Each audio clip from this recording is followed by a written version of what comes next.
నమస్తే రమగారు. నమస్తే జయ. రమగారు, మనము షూట్కి ముందు చెప్పారు నాకు కొత్త సిరీస్ స్టార్ట్ చేస్తున్నాను జయ అని. ఏం సిరీసు, ఎలా ఉంటుంది, ఎలాంటి సిరీస్? ఓ 2 రాజ్యాలు. ఓకే. ఓ రాజ్యంలో ఉన్న మంత్రి గారి కొడుకు, ఇంకో రాజ్యంలో ఉన్న రాజుగారి కూతురు.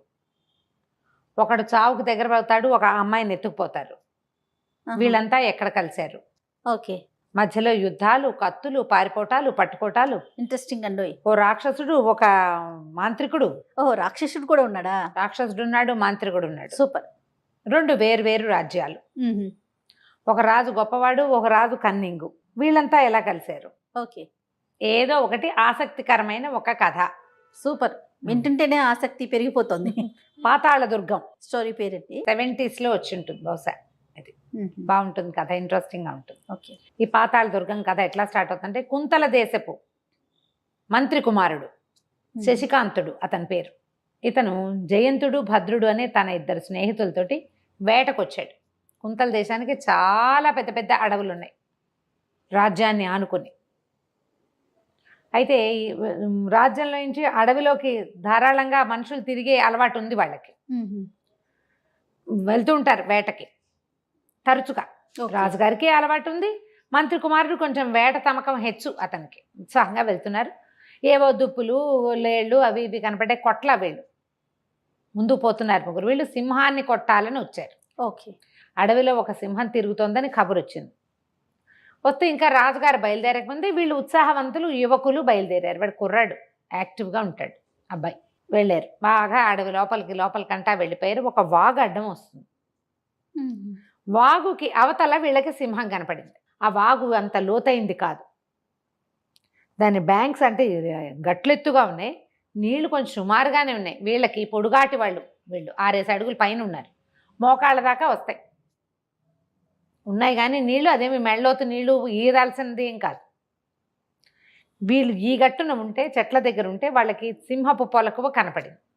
2వ గట్టు మీద ఆ లోపలికి దిగి, గట్టంత పైదాకా లేవుగా, పైన ఇంత గట్టుంది, ఇదంతా నడిచింది సింహం. ఇక్కడ ఉన్నాయి నీళ్లు, ఇక్కడ నీళ్లు తాగుతోంది. నీళ్లు తాగి వెనక్కి తిరుగుతోంది. వీళ్ళు చూశారు.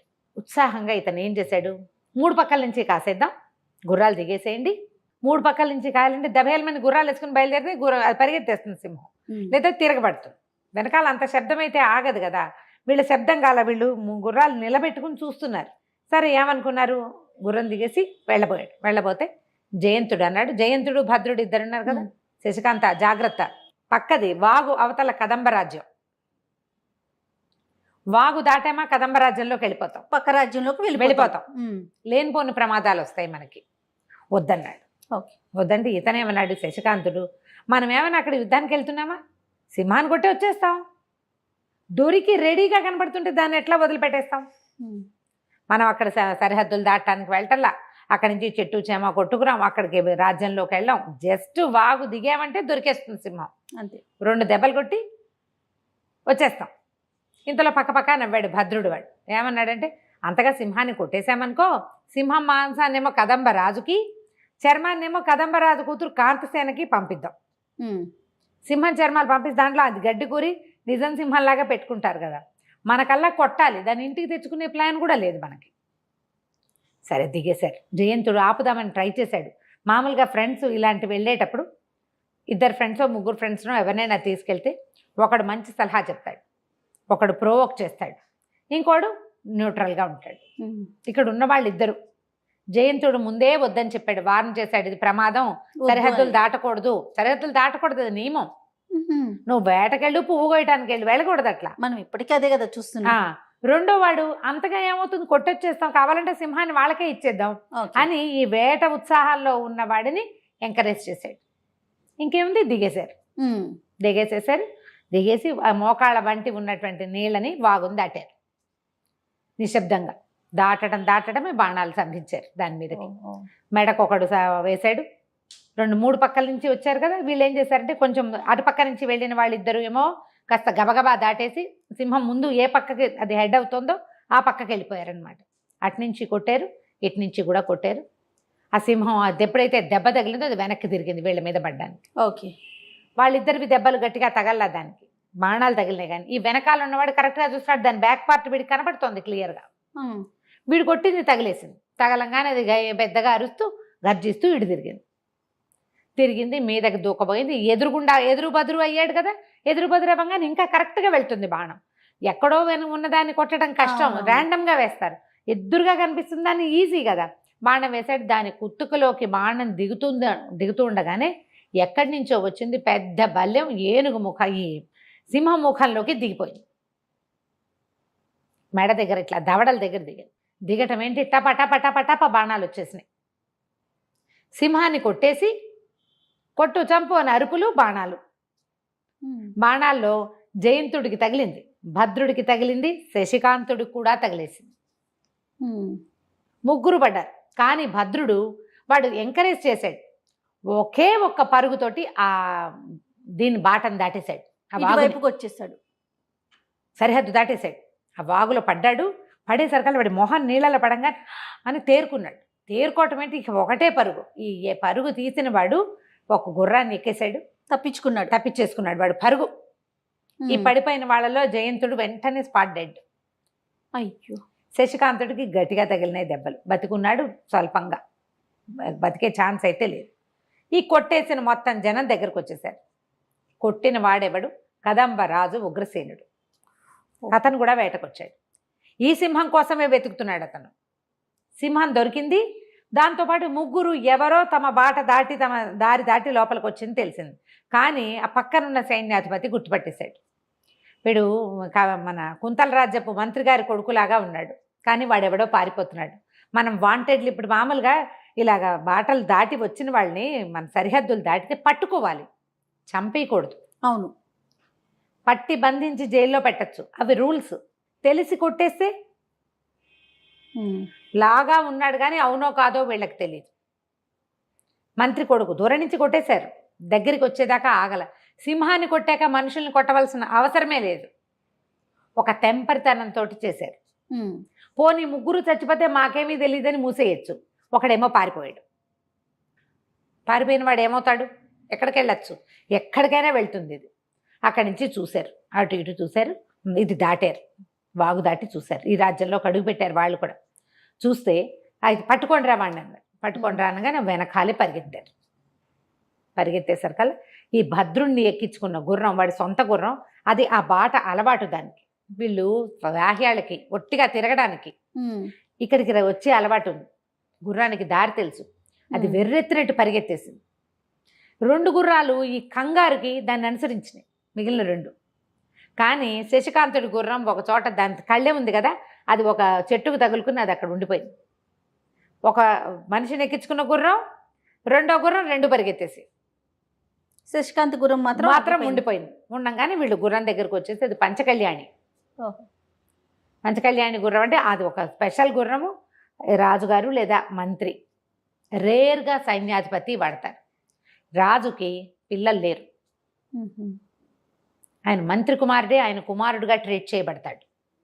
శశికాంతుడే మంత్రి కొడుకు రాజుగారి అబ్బాయిగా అంత యువరాజులాగా ట్రీట్ చేయబడతాడు. అందుకని వాడి దగ్గర పంచకళ్యాణి గుర్రం ఉంది. దాని మీద వేసిన విలువైన జీను గ్యారంటీగా వీడు మంత్రి కొడుకే. ఎట్లా దీన్ని మూసేయాలి? వెళ్ళిపోయిన వాడు ఎక్కడికి వెళ్తాడో, దారి మధ్యలో పడిపోయాడు అనుకో, గట్టిగానే తగిలేసింది, వీపులో శస్త్రం వీపులో పడింది, వాడికి అమ్ము పడిపోయింది. గుర్రం వాడిని పట్టుకెళ్ళలేక ఎక్కడైనా పారేసింది అనుకో, ఇబ్బందే లేదు. అక్కడికి వెళ్ళేదాకా వాడు బతుకుంటాడన్న గ్యారంటీ లేదు. సరే ఆలోచించుకున్నారు ఏం చేయాలి. ఆలోచించి మన మంత్రి గారు దీనికి మసిపూసి మారేడుకాయ చేస్తాడు ఎలాగైనా అని చెప్పి వీళ్ళు రెండింటిని, ఈ శవాలు రెండింటిని పారేసేయండి కొండకొమ్మలో ఎక్కడో చోట, ఏ జంతువులు పిక్కు తినేస్తాయి అంటే సైనికులకు నవ్వొచ్చింది. పక్క రాజ్యపు మంత్రి కుమారుడిని సింపుల్గా కొట్టేశామనగానే ఒక ఉత్సాహం వస్తుంది. కానీ కుంతల రాజు శతభానుడు మహా తెలివి గలవాడు. ఆయన మంత్రి అయిన గంగాధరుడు అసలు చెప్పద్దు, ఈ కుర్రాడి తండ్రి. వాళ్ళు పిచ్చ తెలివైన వాళ్ళు, ఊహించేస్తారు. అందుకని వీళ్ళకి అందకుండా బాడీలు లేవనుకో ఏదో ఒకటి చెప్పచ్చు, జంతువులు తినేసాయని కూడా చెప్పచ్చు. ఈ వెళ్ళిన వాడు కనుక బతకకుండా ఉంటే బాగుంటుంది. వాడు వెళ్ళాడో లేదో తెలుసుకోవాలి. అందుకని ఏం చేశారు, ఈ 2 శరీరాలని ఎత్తుకెళ్ళి కొండకొమ్మలో పారేశారు. ఒకడు పూర్తిగా చచ్చిపోయాడు, రెండో వాడు కొన ప్రాణంతో ఉన్నాడు. అక్కడి నుంచి ఏం చేశారు, తమ రాజ్యం నుంచి ఒక 9 సైనికుల్ని, 2 దొంగల్ని ఇక్కడికి పంపించారు. ఈ లోపల ఏమైంది, భద్రుడు ఎక్కాడు కదా గుర్రం, ఆ గుర్రం మీద పడేసరికల్లా మొదట కూర్చున్నాడు. కూర్చున్న తర్వాత కాసేపటికి ఉరిగిపోయాడు, రక్తస్రావం అయిపోతుంది. ఉరిగిపోతూ ఆ కళ్ళాలని తన కాళ్ళకి చేతులకి చుట్టేసుకున్నాడు పడిపోకుండా. దాని మీద వేళ్లాడుతూ వెళ్ళాడు. ఈ ఊళ్ళోకి అడుగు పెడుతుంటే సిటీలోకి వచ్చేసరికల్లా కాపలా వాళ్ళే చూసి కేకలు పెట్టారు, భద్రుడు భద్రుడు వస్తున్నాడు, గుర్రం మీద వీపులో అంబుందని. ఆ అంబులు ముట్టుకోరు ఎవరు, దాన్ని జాగ్రత్తగా తీయాలి. అక్కడి నుంచి ఊళ్ళో జనం కూడా అందరూ వీడు వెనకాల పడ్డారు. గుర్రం అలవాటుగా వెళ్ళి దాని అశ్వశాల దగ్గర నుంచుంది. వాడి స్పృహ లేదు. ఈ కాపలా వాళ్ళు ఈ లోపల కొమ్ము పూరా ఊది ఏదో ప్రమాదం సంభవించింది. కుమారులు 3 వెళ్ళిన వాళ్ళు ఒకడే వచ్చాడు, వాడు కూడా దెబ్బతిని వచ్చాడు. వైద్యుడు కావాలని వాటికి వేరు వేరు కొమ్ములు ఉంటాయి, ఒక్కొక్క బూర ఒకటి ఊదితే దాన్ని బట్టి డాక్టర్ రావడం కూడా ఉంటుంది. ఆగమేఘాల మీద అందరూ చేరారు. ఈ భద్రుడిని లోపలికి మోసుకెళ్ళారు. స్వల్పంగా ప్రాణం ఉంది. రాజవైద్యుడు పరిగెత్తుకుంటూ వచ్చేసాడు. అప్పటికే చూస్తే బాణం తీస్తే, జాగ్రత్తగా తీస్తే బతికుండొచ్చు. వాడు చాలా బలమైన వాడు భద్రుడు, ఉక్కుపిండం.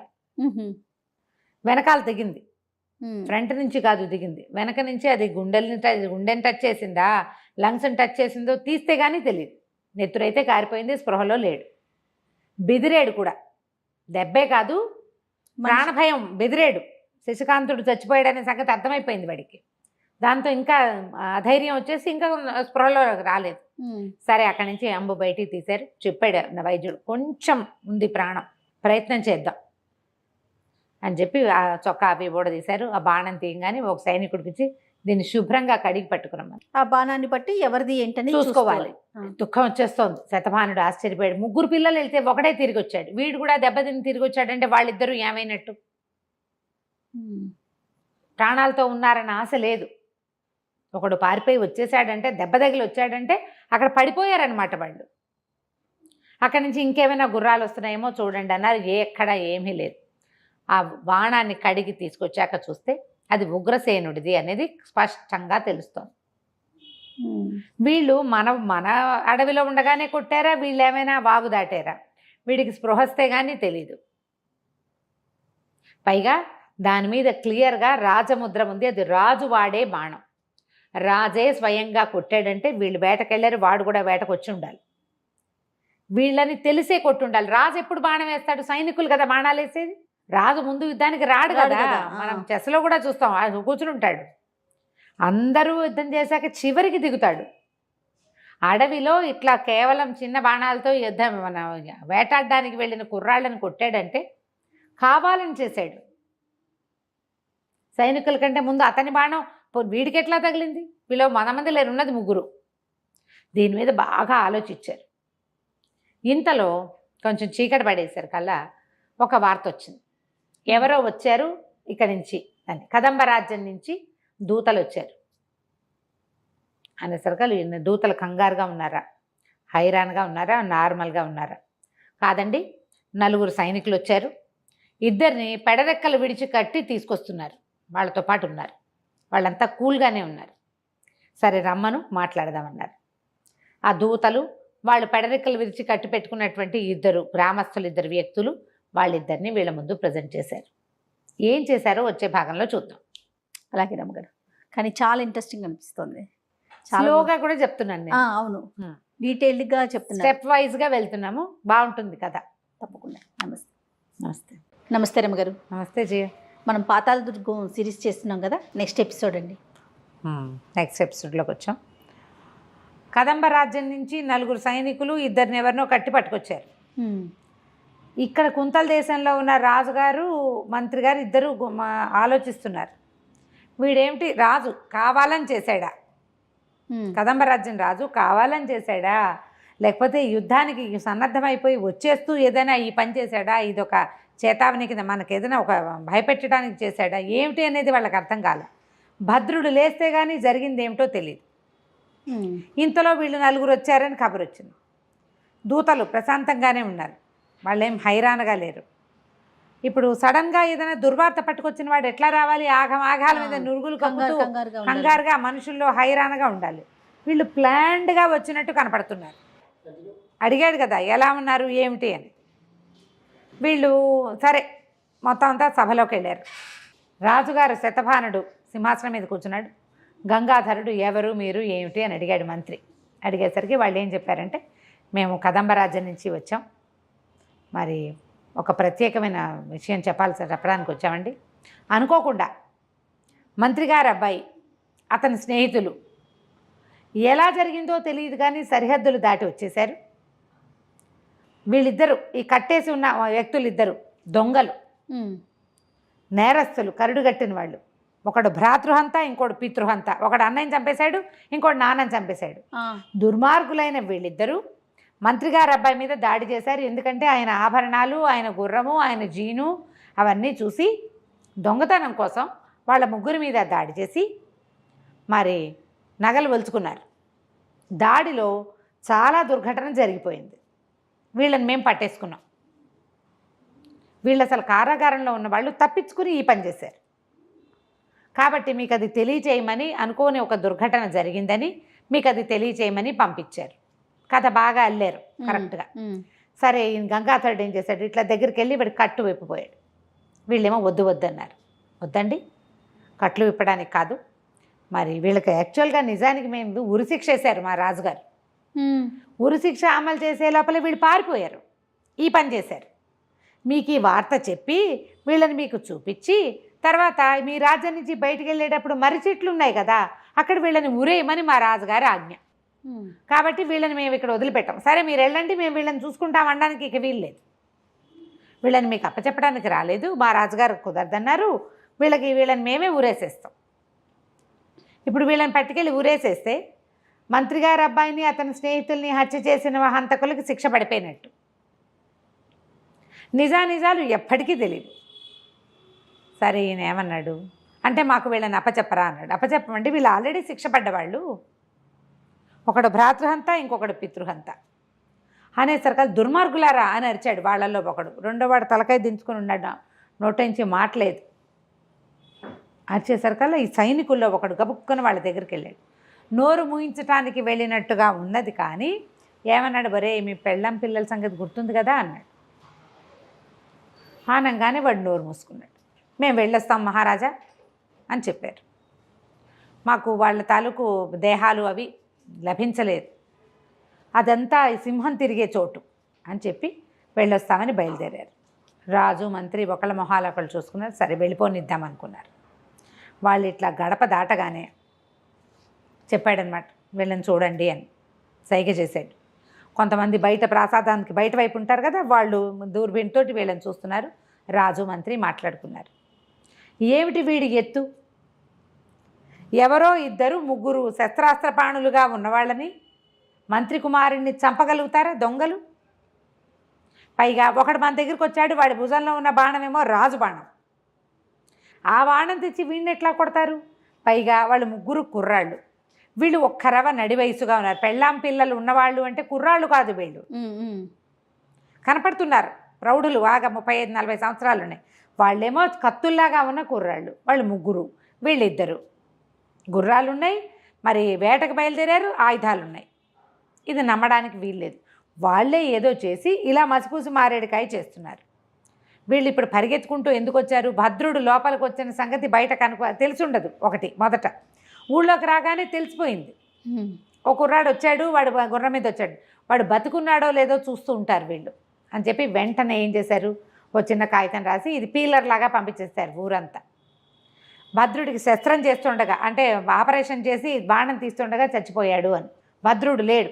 వీళ్ళకి విషయం తెలియకుండా ఉందో లేదో తెలుసుకోవాలి. వాళ్ళు ఆ నలుగురిని పంపినందుకు వాళ్ళు ప్లాన్డ్గా వచ్చారు, కంగారు లేదు, విషయం తెలుసుకునే ఉద్దేశంలో ఉన్నారు వాళ్ళు. ఏదైనా అక్కడ దుర్ఘటన జరిగితే వాడు ఎట్లా ఉంటాడు? హైరానగా అన్యాయం జరిగిపోయిందని, పొరపాటు అయిందని చెప్పేవాడు. వీళ్ళకి పొరపాటని తెలుసు, కావాలనే చేశారు వాళ్ళు. కప్పిపుచ్చుకోవడానికి ఉంటారు మనుషులు. మనస్తత్వాలు వీళ్ళు తెలుసుకోగలరు కదా మంత్రి. దీన్ని బట్టి శశికాంతుడు బతికే ఉన్నాడని అనిపిస్తోంది నాకు. వాడు వచ్చేసాడు. జయంతుడు శశికాంతుడిలో ఎవరో ఒకళ్ళు గ్యారంటీగా బతికున్నారు. నా కొడుకే బతికున్నాడేమో, ముందు చూద్దామనుకున్నారు. అక్కడి నుంచి కొంతమందిని వీళ్ళని పట్టుకోమని పంపించారు. ఈ గుర్రాల మీద 4 గుర్రాలు వచ్చినాయి వాళ్ళవి. నలుగురు 4 గుర్రాల మీద ఎక్కి ఈ సోమకుడు దామకుడు ఉన్నారు కదా, వీళ్ళకి నడుములకి తాళ్ళు కట్టి వెనకాల నడిపించుకొచ్చారు. వాళ్ళు అక్కడి నుంచి పరిగెత్తుకొచ్చారు గుర్రాల వెనకాల. ఇంత పరిగెత్తిన వాడు నోట్లోంచి నిజం చెప్పేందుకు సత్తా ఏముంటుంది వాడికి? అవును, అవును. చచ్చేలాగా ఉంటారు వాళ్ళు. అక్కడి నుంచి చల్చల్లన్నారు. ఈ గుర్రాలను తీసుకెళ్తూ తమ అనుమతి పత్రాన్ని బయట చూపిస్తూ, ఇందాక ఎవరో కుర్రాడు వచ్చాడు, గుర్రం మీద శస్త్రం తగిలిందన్నారు, అతను ఏమయ్యాడు అని ఊరికే క్యాజువల్గా కనుక్కున్నారు. అదే ఉక్కుపిండం వాడు పాపం బాణం గట్టిగా తగిలేసింది, వెనక నుంచి గుండెకి నాటేసింది, కొట్టిన వాడెవడో జగజ్జంత్రి అంటే వీడికి నవ్వొచ్చింది. మనరాజు గారే కదా కొట్టింది. కొట్టినవాడు జగజ్జంత్రి, శస్త్రం తీస్తుండగా ఆ కుర్రాడు కదా చచ్చిపోయాడు అనగానే అమ్మయ్యా బయటపడిపోయాం, ఇంకేముంది, వాడు చచ్చిపోయాడంటే ఇంక విషయం బయటికి రాదు.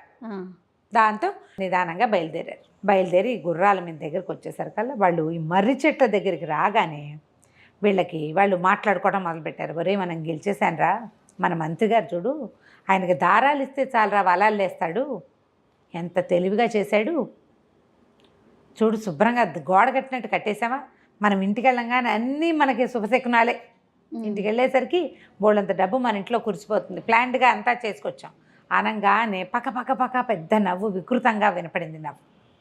వినపడేసరికి వీళ్ళకి అర్థం కాల, ఎవరో నవ్వుతున్నారు. అప్పుడు వాళ్ళలో ఒకటికి తట్టింది, ఒరే మరమ్మ చెట్ల దగ్గర ఉన్నాను రా, ఇక్కడ దయ్యాలు ఉన్నాయని చెప్తారు, తొందరగా ఒక అడుగు కదిపేద్దాం, ఈ వెధవులు ఇద్దరిని ఇక్కడ ఉరేసేసి పారిపోదాం, మనం వీళ్ళని ఉరేసేయాలి, ఈ వార్త బయటికి రాకూడదు, రేపొద్దున ఎవరైనా తెల్లారిన తర్వాత రోడ్డు మీదకి ఈ అడవిలోకి వస్తే ఈ మంత్రి కుమారుని వాళ్ళని ఏదో చేసిన ఇద్దరిని ఉరేసిన మాట కనపడుతుంది అనేసరికల్లా సోమకుడు దామకుడు అరిచారు, కేకలు పెట్టారు, దుర్మార్గులారా ఇట్లా చేస్తారా, మేమా రాజద్రోహులు, మేమా మంత్రి గారి కుమారుని చంపింది అనేసరికల్లా 2 చెంపకాయలు కొట్టారు. ఇంతలో ఏమైంది, పైనుంచి కణకణలాడుతున్న బొగ్గులు వచ్చి పడ్డాయి. బొగ్గు మనం గాలి తగిలేసరికల్లా కాలింది, ఎర్రగా మెరుస్తుంది, కెవ్వు కెవ్వుమని కేకలు పెట్టారు. ఈ లోపల ఏమైంది, ఒకటి బట్టలు అంటుకున్నాయి, ఇన్ని బొగ్గులు పడిపోయినాయి పైనుంచి, గుర్రాలు కకావికలై పరిగెత్తేసినాయి. ఇద్దరు దిగారు, గుర్రాల మీద ఇద్దరు దిగారు, 2 గుర్రాల మీద ఉన్నారు. ఈ సోమకుడు దామకుడు ఏ గుర్రాలకు కట్టున్నారో ఆ గుర్రాల రౌతులు కాస్త పరిగెత్తేశారు. గుర్రం భయపడిపోయింది, వాళ్ళు ఆపలేకపోయారు దాన్ని, వాటి వెనకాలే పడుతూ లేస్తూ చెట్ల మధ్యలో వీళ్ళు కూడా పరిగెత్తారు, దెబ్బలు తగిలించుకుంటూ. ఎట్లాగోట్లా ఆపుకొని మళ్ళీ వెనక్కి తీసుకొస్తే వీళ్ళు ఏమన్నారు, ఒరే కొరివి దెయ్యాలరా, దూరంగా మంటలు కనపడుతున్నాయి, కొరివి దెయ్యాలంటే మామూలు భయాలు కాదు, అది అసలు ప్రాణాలు తీసేస్తాయి. అక్కడి నుంచి ఏమనుకున్నారు, అలా కాదు ఓ పని చేద్దాం, వీళ్ళని మనతో పాటు తీసుకెళ్ళిపోదాం, కొంచెం ముందు ఎక్కడైనా ఊరేసేయచ్చు, వీళ్ళని ఊరేయకుండా ఊరెళ్తే చంపేస్తారు వాళ్ళు, రాజుగారు ఒప్పుకోడు, వీళ్ళని వెనక్కి తేవడానికి వీల్లేదు, వీళ్ళని మళ్ళీ ఊళ్ళోకి తేకూడదు, వీళ్ళకి సాక్ష్యంగా వీళ్ళు ఇక్కడే ఉండాలి, ఈ ఊరి కుంతల రాజ్యానికి సాక్ష్యంగా వీళ్ళిద్దరూ ఇక్కడే ఉండాలి. ఇంతలో ఏమైంది, సడన్గా దూరంగా దివిటీలు కనపడ్డం మొదలెట్టాయి. వీళ్ళు పడిన బొగ్గుల్నే కొరివి దయ్యాలనుకుంటే మంటలు కనపడేసరికి ఇంకా గాభరా వచ్చేసింది. అక్కడి నుంచి మర్రి చెట్ల నుంచి 2 తాళ్ల లాంటివి కింద పడ్డాయి. కొండ సిలువలు అని అరుచుకున్నారు. అవి కొండ సిలువలు కాదు, 2 తాళ్ళు 2 మెళ్ళకి ఊరిపడిపోయిన లాగేశారు. ఇంతలో ఒక సైనికుడు ఏం చేశాడు, ఒకడు వచ్చాడు పరిగెత్తుకుంటూ, వీళ్ళిద్దరికి కట్టి ఉన్న తాళ్ళని తెగ్గోసేసాడు. ఇద్దరిని నడువులు కట్టేశారు కదా, వీళ్ళు పడిపోయారు, పరిగెత్తున్నారు. అక్కడి నుంచి గుర్రాల మీద ఉన్న వాళ్ళంతా మాత్రం పరిగెత్తబోయారు. వీళ్ళు ఏమన్నారంటే, ఆ దారి కుంతల రాజ్యానికి దారని ముందు ఒకసారి ఒక హింట్ ఇచ్చారు, కదంబ రాజ్యానికి దారని పరిగెట్టబోయారు. పరిగెడితే అక్కడ పెద్ద వాగుంది. వీళ్ళు ఈ గుర్రాలు ఈ కొరివి దయ్యాల భయంతో రకరకాలుగా దారులు తప్పేశారు, ఓ పక్కకి ఎక్కడికో చేరారు. వాళ్ళు వచ్చిన దారి కాదది, వాగు ఒకటి కనపడుతోంది బ్రహ్మాండంగా. వీళ్ళకి మామూలుగా ఉన్న వాగేమిటి, మోకాలు బంటి నీళ్లున్న వాగే వీళ్ళకి తెలుసు, ఇప్పుడు జలధారలాగా కనపడుతోంది. వాగు వైపుకి వెళ్ళే లోపల వాళ్ళని పొడిచేయండిరా అని వెనకాల నుంచి కేకలు వినపడుతున్నాయి. సైనికులు చాలామంది వచ్చేసారు. అక్కడి నుంచి రివ బాణాలు కురవటం మొదలుపెట్టాయి. ఒకడు బల్లేలు కూడా వేస్తున్నారు. బల్లేలు తగలేదు, బాణాలు తగలేదు. ఈ వాగు వైపుకి వాళ్ళిద్దరు కూడా, ఒక గుర్రం ఇక్కడ పడిపోయింది, 2వ గుర్రం వాగులోకి పడిపోయింది.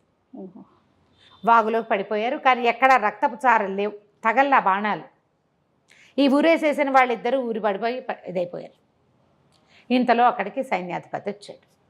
ఎవర్రా మీరు, ఏమిట్రా నాయన అని అడిగితే, అయ్యా మేము కుంతల రాజ్యం కదంబ రాజ్యం వాళ్ళవేనండి, కాకపోతే రాజు పరమ దుర్మార్గుడు, మహాశిస్తులు పిచ్చి వాడికి, మేమేమో మాకు వర్షాలు లేవు, అందుకని మా గ్రామాల్లో ఉన్న రైతులందరూ తిరుగుబాటు చేశామండి. ఆ తిరుగుబాటు చేసిన రైతుల్లో మేమిద్దరమే రైతులు కాబట్టి కాయ కష్టం చేసి ఒళ్ళు రాటి తేలింది, కానీ మేము యుద్ధ సైనికులం అది కాదండి, ఏదో మామూలుగా బాణం వేయడం కత్తి దూయటం వచ్చు అంతే. వీళ్ళు మమ్మల్ని పట్టుకున్నారు, తిరుగుబాటుదారులు వీళ్ళు మమ్మల్ని పట్టుకున్నారు, పట్టుకుని మా పెళ్ళాం పిల్లల్ని చంపేస్తామని బెదిరించి ఇక్కడికి ఈ సాక్ష్యం చెప్పడానికి తీసుకొచ్చారు. మంత్రి గారి కుమారుని కంటితో కూడా మేము చూడలేదు, మాకు సంబంధం లేదు. మాకు సంబంధం లేదు, కాకపోతే ఒకడు తప్పించుకున్నాడు, ఇద్దరు చచ్చిపోయారు అన్న మాట మాత్రమే మాకు తెలిసింది. వీళ్ళు మాట్లాడుకోవటం వల్ల శవాలని కొండకోనలో పారేశారండి, మాకు అవకాశం ఇవ్వండి, ఈ రాజును మీకు పట్టించిస్తాం అని చెప్పేసరికి ఇంతలో మంత్రి గారు కూడా వచ్చాడు. ఒకడు పరిగెత్తాడు, ఇద్దరు చచ్చిపోయారు అంటే చచ్చిపోయి ఉంటే దాచేసేవారు వాళ్ళు ఈ విషయాన్ని, చావలేదు బహుశా. తర్వాత ఈ వచ్చిన వాడు ఏమయ్యాడో అన్న భయం ఉంది వాళ్ళకి. భద్రుడు చచ్చిపోయాడు కాబట్టి ఇంకా ధైర్యంగా ఉన్నారు వాళ్ళు. కాకపోతే ఈ తెచ్చిన వాళ్ళిద్దరిని తిరుగుబాటుదారులను ఇద్దరిని ఊరేసామని చెప్తే అక్కడ కూడా తిరుగుబాటుని అణిచేయచ్చు కాబట్టి ఈ ఎత్తు వేశారు. సరే వీళ్ళ సంగతి చూద్దాం. ముందు ఈ రాజ్యంలోకి వెళ్ళటానికి వీళ్ళతో పాటు ఈ సోమకుడు దామకుడితో పాటుగా కొంత సైన్యాన్ని పంపించాలని అనుకున్నారు. వీళ్ళు ఏమన్నారు, వీళ్ళని వదిలిపెట్టేశారు. మీ దారిని నువ్వు వెళ్ళిపోండి, మీరు వెళ్ళండి, కొద్దిమాటి సైన్యం వస్తాం, ముందు అసలు ఎక్కడుందో అడవిలో ఏమైనా శవాలు ఉన్నాయో లేదో వెతుక్కోవాలి, మేము మెల్లిగా వస్తాము, మీరు వెళ్ళండి, మీరు ఎక్కడ ఉంటారో వివరం చెప్పండి అంటే వీళ్ళకేమో పెళ్ళాం పిల్లల్ని ఊరు దాటిచ్చేయాలి. ఆ రాజుని చంపేయాలనుకున్నారు వాళ్ళు. రాజుని చంపేసే లోపల పెళ్ళాం పిల్లల మీద పడితే అమ్మా నాన్నలు ఉన్నారు, పెళ్ళాలు పిల్లలు ఉన్నారు. అందుకని ఊరు వెళ్ళిపోయి ముందు వాళ్ళని తెచ్చి దాచేసుకుందాం, కుంతల రాజ్యం మీకు అభయం ఇస్తుందని చెప్పారు వీళ్ళు. వాళ్ళని తెచ్చి ఇక్కడ పెట్టాలి, అప్పుడు రాజు సంగతి చూద్దాం అనుకున్నారు. కదంబ రాజ్యం నుంచి కుంతల దేశానికి ఓ ఇద్దరు ముగ్గురు వచ్చి వీళ్ళే మీ వాళ్ళని కొట్టారని చూపించాక వీళ్ళకి తెలిసిపోయింది అది కాదు, వీళ్ళు అబద్ధం చెప్తున్నారు అని. లాస్ట్ మినిట్లో ఏమైంది, కుంతల దేశపు వాళ్ళు పారిపోయారు, కదంబ రాజ్యం వాళ్ళు పారిపోయారు. కుంతల దేశం వాళ్ళు ఈ దొంగలు ఇద్దరిని హంతకులని తీసుకొచ్చారో వాళ్ళని వదిలిపెట్టారు. మా మంత్రి గారికి ముందే డౌట్ వచ్చింది, మీరు వెళ్ళండి వీళ్ళని పట్టుకోండి అంటే వాళ్ళు ఏమన్నారంటే వీళ్ళని పట్టుకోవడం కాదు, రాజును కూడా చంపేస్తాం, మేము ఉగ్రసేనుడు కూడా చంపేస్తాం, వాడు దుర్మార్గుడు, మేము అసలు హంతకులం కాదు, అసలు సైనికులం కాదు, రైతులము, శిస్తులు ఎక్కువ వసూలు చేస్తున్నారని మేము గొడవ పెడితే మమ్మల్ని రాజ్యద్రోహుల కింద పరిగణించి భ్రాతృహంత పితృహంత అని మమ్మల్ని మీ దగ్గరికి పంపించారు, వాళ్ళ సంగతి చూస్తామన్నారు. అనేసరికల్ సరే 2 గుర్రాలు ఇచ్చి వీళ్ళు వెనకాల పరిగెత్తండి, ఆయుధాలు కూడా ఇచ్చారు. సరే వీళ్ళు ఏం చేశారు, సరిహద్దులు దాటేసి వెళ్ళటం మొదలుపెట్టారు లోపలికి. వెళ్తూ ఉంటే వీళ్ళు ఏమనుకున్నారు, మనం ముందే ఏం చేయాలి, మన కుటుంబాలని ఏదో చేస్తామని బెదిరించి కదా ఇక్కడికి పంపారు, కుటుంబాలని దాటించేసేయాలి అనేసరికల్లా సోమకుడు ఒప్పుకోలే. ధూమకుడు సోమకుడు, సోము ధూము అనమాట. వాడు నన్ను భ్రాతృహంతం చేశాడు, మా అన్నయ్యని చంపాను నేను, దుర్మార్గుడు, వాడిని చంపితే కానీ నా కక్ష తీరదు అంటే నిజమే, కుటుంబం అన్న గురించి ఆలోచించాలి కదా, రాజు మీద పడగలిగేంత సత్తా ఉందా మనకి, కోపంతో చేయాలనుకుంటున్నాం, ముందు కుటుంబాలని దారి తప్పించేద్దాం, అక్కడి నుంచి తప్పించేసేద్దాం, అక్కడ ఉంచొద్దు వాళ్ళని వేరే చోట పెట్టాక అప్పుడు మనం ధైర్యంగా వెళ్దాం, మనకి ఏదైనా కనీసం కుటుంబాలైనా సేఫ్గా ఉంటాయి. ఓకే, అందుకని ఏం చేశారు, నగరం వైపుకి వెళ్దాం అనుకున్న వాళ్ళు ఆ నగరం ప్రవేశిస్తూ నగరం వైపుకి కాకుండా గ్రామాల వైపుకి ప్రయాణిద్దామని అనుకున్నారు. అదేమో అర్ధరాత్రి, ఇదంతా ఎప్పుడు జరిగింది, చీకటి పడ్డాక వచ్చారు వీళ్ళు, రాత్రి అయిపోతుంది, అర్ధ కాకపోయినా కొంత మటుకు రాత్రి వేళల్లో మనకు మళ్ళీ అప్పుడు లైట్లా ఏమైనానా ఏమీ లేవు.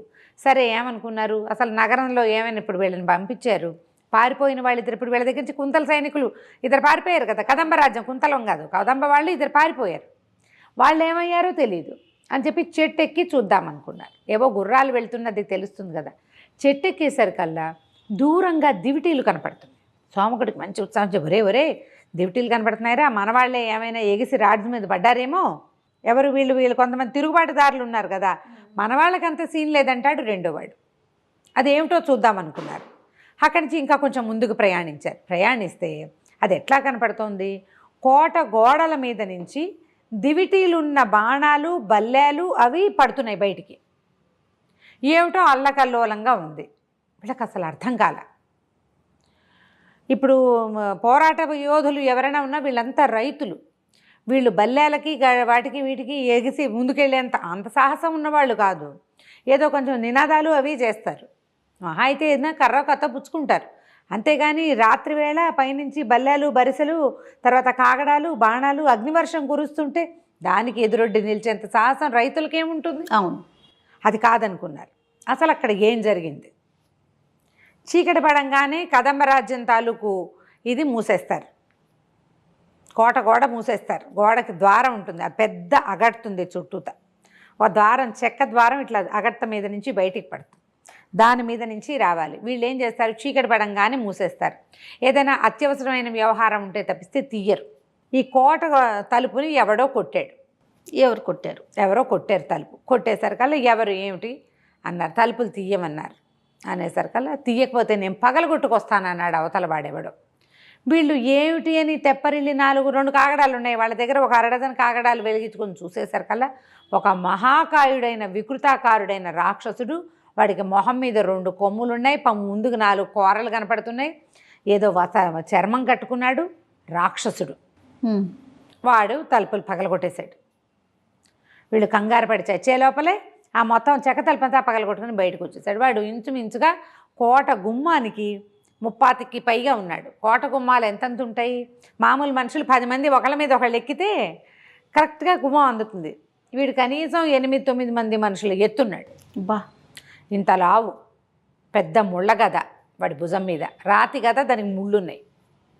కొంతమంది కేకలు పెట్టి మూర్చపోయారు చూసి, కొంతమంది హడిలిపోయారు, పారిపోయారు. కొంతమంది వాళ్ళల్లో ఒకడిని దొరకపుచ్చుకున్నాడు. వాడు పుచ్చుకునేసరికల్లా వాడు కంగారు పడి, దొరా రావో రాక్షస దొరా, నువ్వు ఎక్కడికి వెళ్తావో ఎడం చేతి వైపు ఉన్న ఇళ్ళకి మాత్రం వెళ్ళకు, అక్కడ నా కుటుంబం ఉంది, నువ్వు ఎవరిని కావాలంటే వాళ్ళని విరుచుకు తిను, మనుషుల్ని తినడానికి వచ్చాడు అనుకున్నారు. వాడు అన్నాడు పక్కపక్కనే పెడితే, మనుషుల్ని తినే పిచ్చిదే రాక్షసుని అనుకుంటున్నావా, మహారాక్షసుని కుంభీరుడు నా పేరు, మీ రాజుగారి అమ్మాయిని తన కొడుక్కి చేసుకోవాలని మా రాజు ఫీల్ అయ్యాడు. ఓహో, రాజుగారి అమ్మాయిని ఎత్తుపోవడానికి వచ్చా. రాజకుమార్తె చాలా అందగత్తెట కదా, ఎక్కడ ఉంటుంది రాజకుమార్తె అంటే, చెప్పకుండా ఎలా కుదురుతుంది, వాడు ఎంత మనిషి, కింద ఒక మెడపుచ్చుకుని పైకి ఎత్తాడు. అటువైపు అంతఃపురం ఉందని చూపించాడు. సరే అంతఃపురం, గొడవ చేయొద్దన్నాడు వీళ్ళని. నేనేం గొడవ చేయడానికి రాలా, ఇక్కడ ఎవరిని చంపను, నేనేం చేయను, అమ్మాయిని తీసుకుని వెళ్ళిపోతా, నిశ్శబ్దంగా పని చేసుకురావాలనేది నా ఆజ్ఞ, కాబట్టి మీరు మాట్లాడకుండా ఉండండి అన్నాడు. సరే ఏమైంది, ఈ ముందు గలభా తలుపులు పగిలిన శబ్దం వినపడింది. మళ్ళీ తర్వాత సద్దుమణిపోయింది కదా, ఇంకేం లేదు. జనాలు కొంచెం నిద్రలో అదాటి ఉలికి పడతారు, పక్కన ఏం చప్పుడు లేదనుకో సర్దుకుడుకు. అవును, నిద్రలు పోయే సమయం అయిపోయింది, 10 గంటలు 11 గంటలు అవుతుంది అటు ఇటుగా. అక్కడి నుంచి ఇతను ఏం చేశాడు, అంతఃపురం వైపుకు వెళ్ళాడు. ఒక ఎత్తైన గోడ ఉంది, గోడ దాటాడు. గొడవ చేయదలుచుకోలేదు కదా. ఈ దాటే సమయంలో ఏమైంది, అతను మడమ తగిలి ఆ ప్రాకారం కాస్త పెళ్ళుమని విరిగిపడి ముందో పెద్ద తలుపు చప్పుడైంది. ఒక 20-10 నిమిషాల గ్యాప్లో మళ్ళీ పెద్ద ఢామ్ అనింది. పైగా ఈ రాతి గోడ కూలేసరికి భూకంపం వచ్చిన లాంటి ఒక ఎఫెక్ట్ వచ్చింది. ఓ, హడిలిపోయారు జనానికి. భూకంపం భూకంపం అని అరిచి కేకలు పెట్టారు. ఈ శబ్దాలు వినేసరికల్లా అప్పుడే పడుకుంది కాంతిసేన. అంతఃపురంలో ఆడవాళ్ళు కూడా అందరూ వీణలు వాయిద్యాలు వాయించారు, ఎవరి దాని వాళ్ళు డ్యాన్సులు చేశారు. అందరూ అప్పుడే పక్కల మీదకి జస్ట్ పడుకున్నారు. ఒక అరగంట అయిందేమో, 20 నిమిషాలు అయి ఉంటుంది. ఈ శబ్దం వినేసరికల్లా ఏదో భూకంపం వచ్చింది రాజకుమారి అని కేకలు పెట్టారు కొంతమంది. అంతా బయటకు వచ్చారు. గవాక్షంలో నుంచి చూడకుండా బాల్కనీలో నుంచి చూడడానికి బయటకు వచ్చారు. వచ్చేసరికల్లా ఏముంది, ఈయన పైకి వచ్చేసాడు. మధ్యలో ఎవడో కనపడితే వాడిని అడిగాడు. వాడు హడిలిపోతుంటే, ఎరా కాంతిసేన ఎక్కడుందని. కాంతిసేన పైన ఉంది, బాల్కనీలో ఉంది అని చక్క. చూడంగానే కేవ్వు అని కేక పెట్టింది, మూర్చపోయింది. వీళ్ళంతా కేవు కేవు కేవు కేవు అని కేకలు పెట్టేస్తారు అమ్మాయిలు. ఆయన ఏమన్నాడంటే, కంగారు పడకండి, రాజకుమార్తె అందంగా ఉంది, మీరందరూ ఇంకా అందంగా ఉన్నారు, మీరు కూడా అందంగానే ఉన్నారు. మీలో ఎవరైనా కొంతమంది నాతోటి వస్తే, మా వాళ్ళల్లో ఇంకా మంచి కుర్రాళ్ళు ఉన్నారు, వాళ్ళకి ఇచ్చి పెళ్లి చేసుకుంటారు. ఆకారం అంటారా, ఇంచుమించు నాలాగానే ఉంటారనగానే కేకలు పెట్టి కొంతమంది పారిపోయారు, కొంతమంది పడిపోయారు.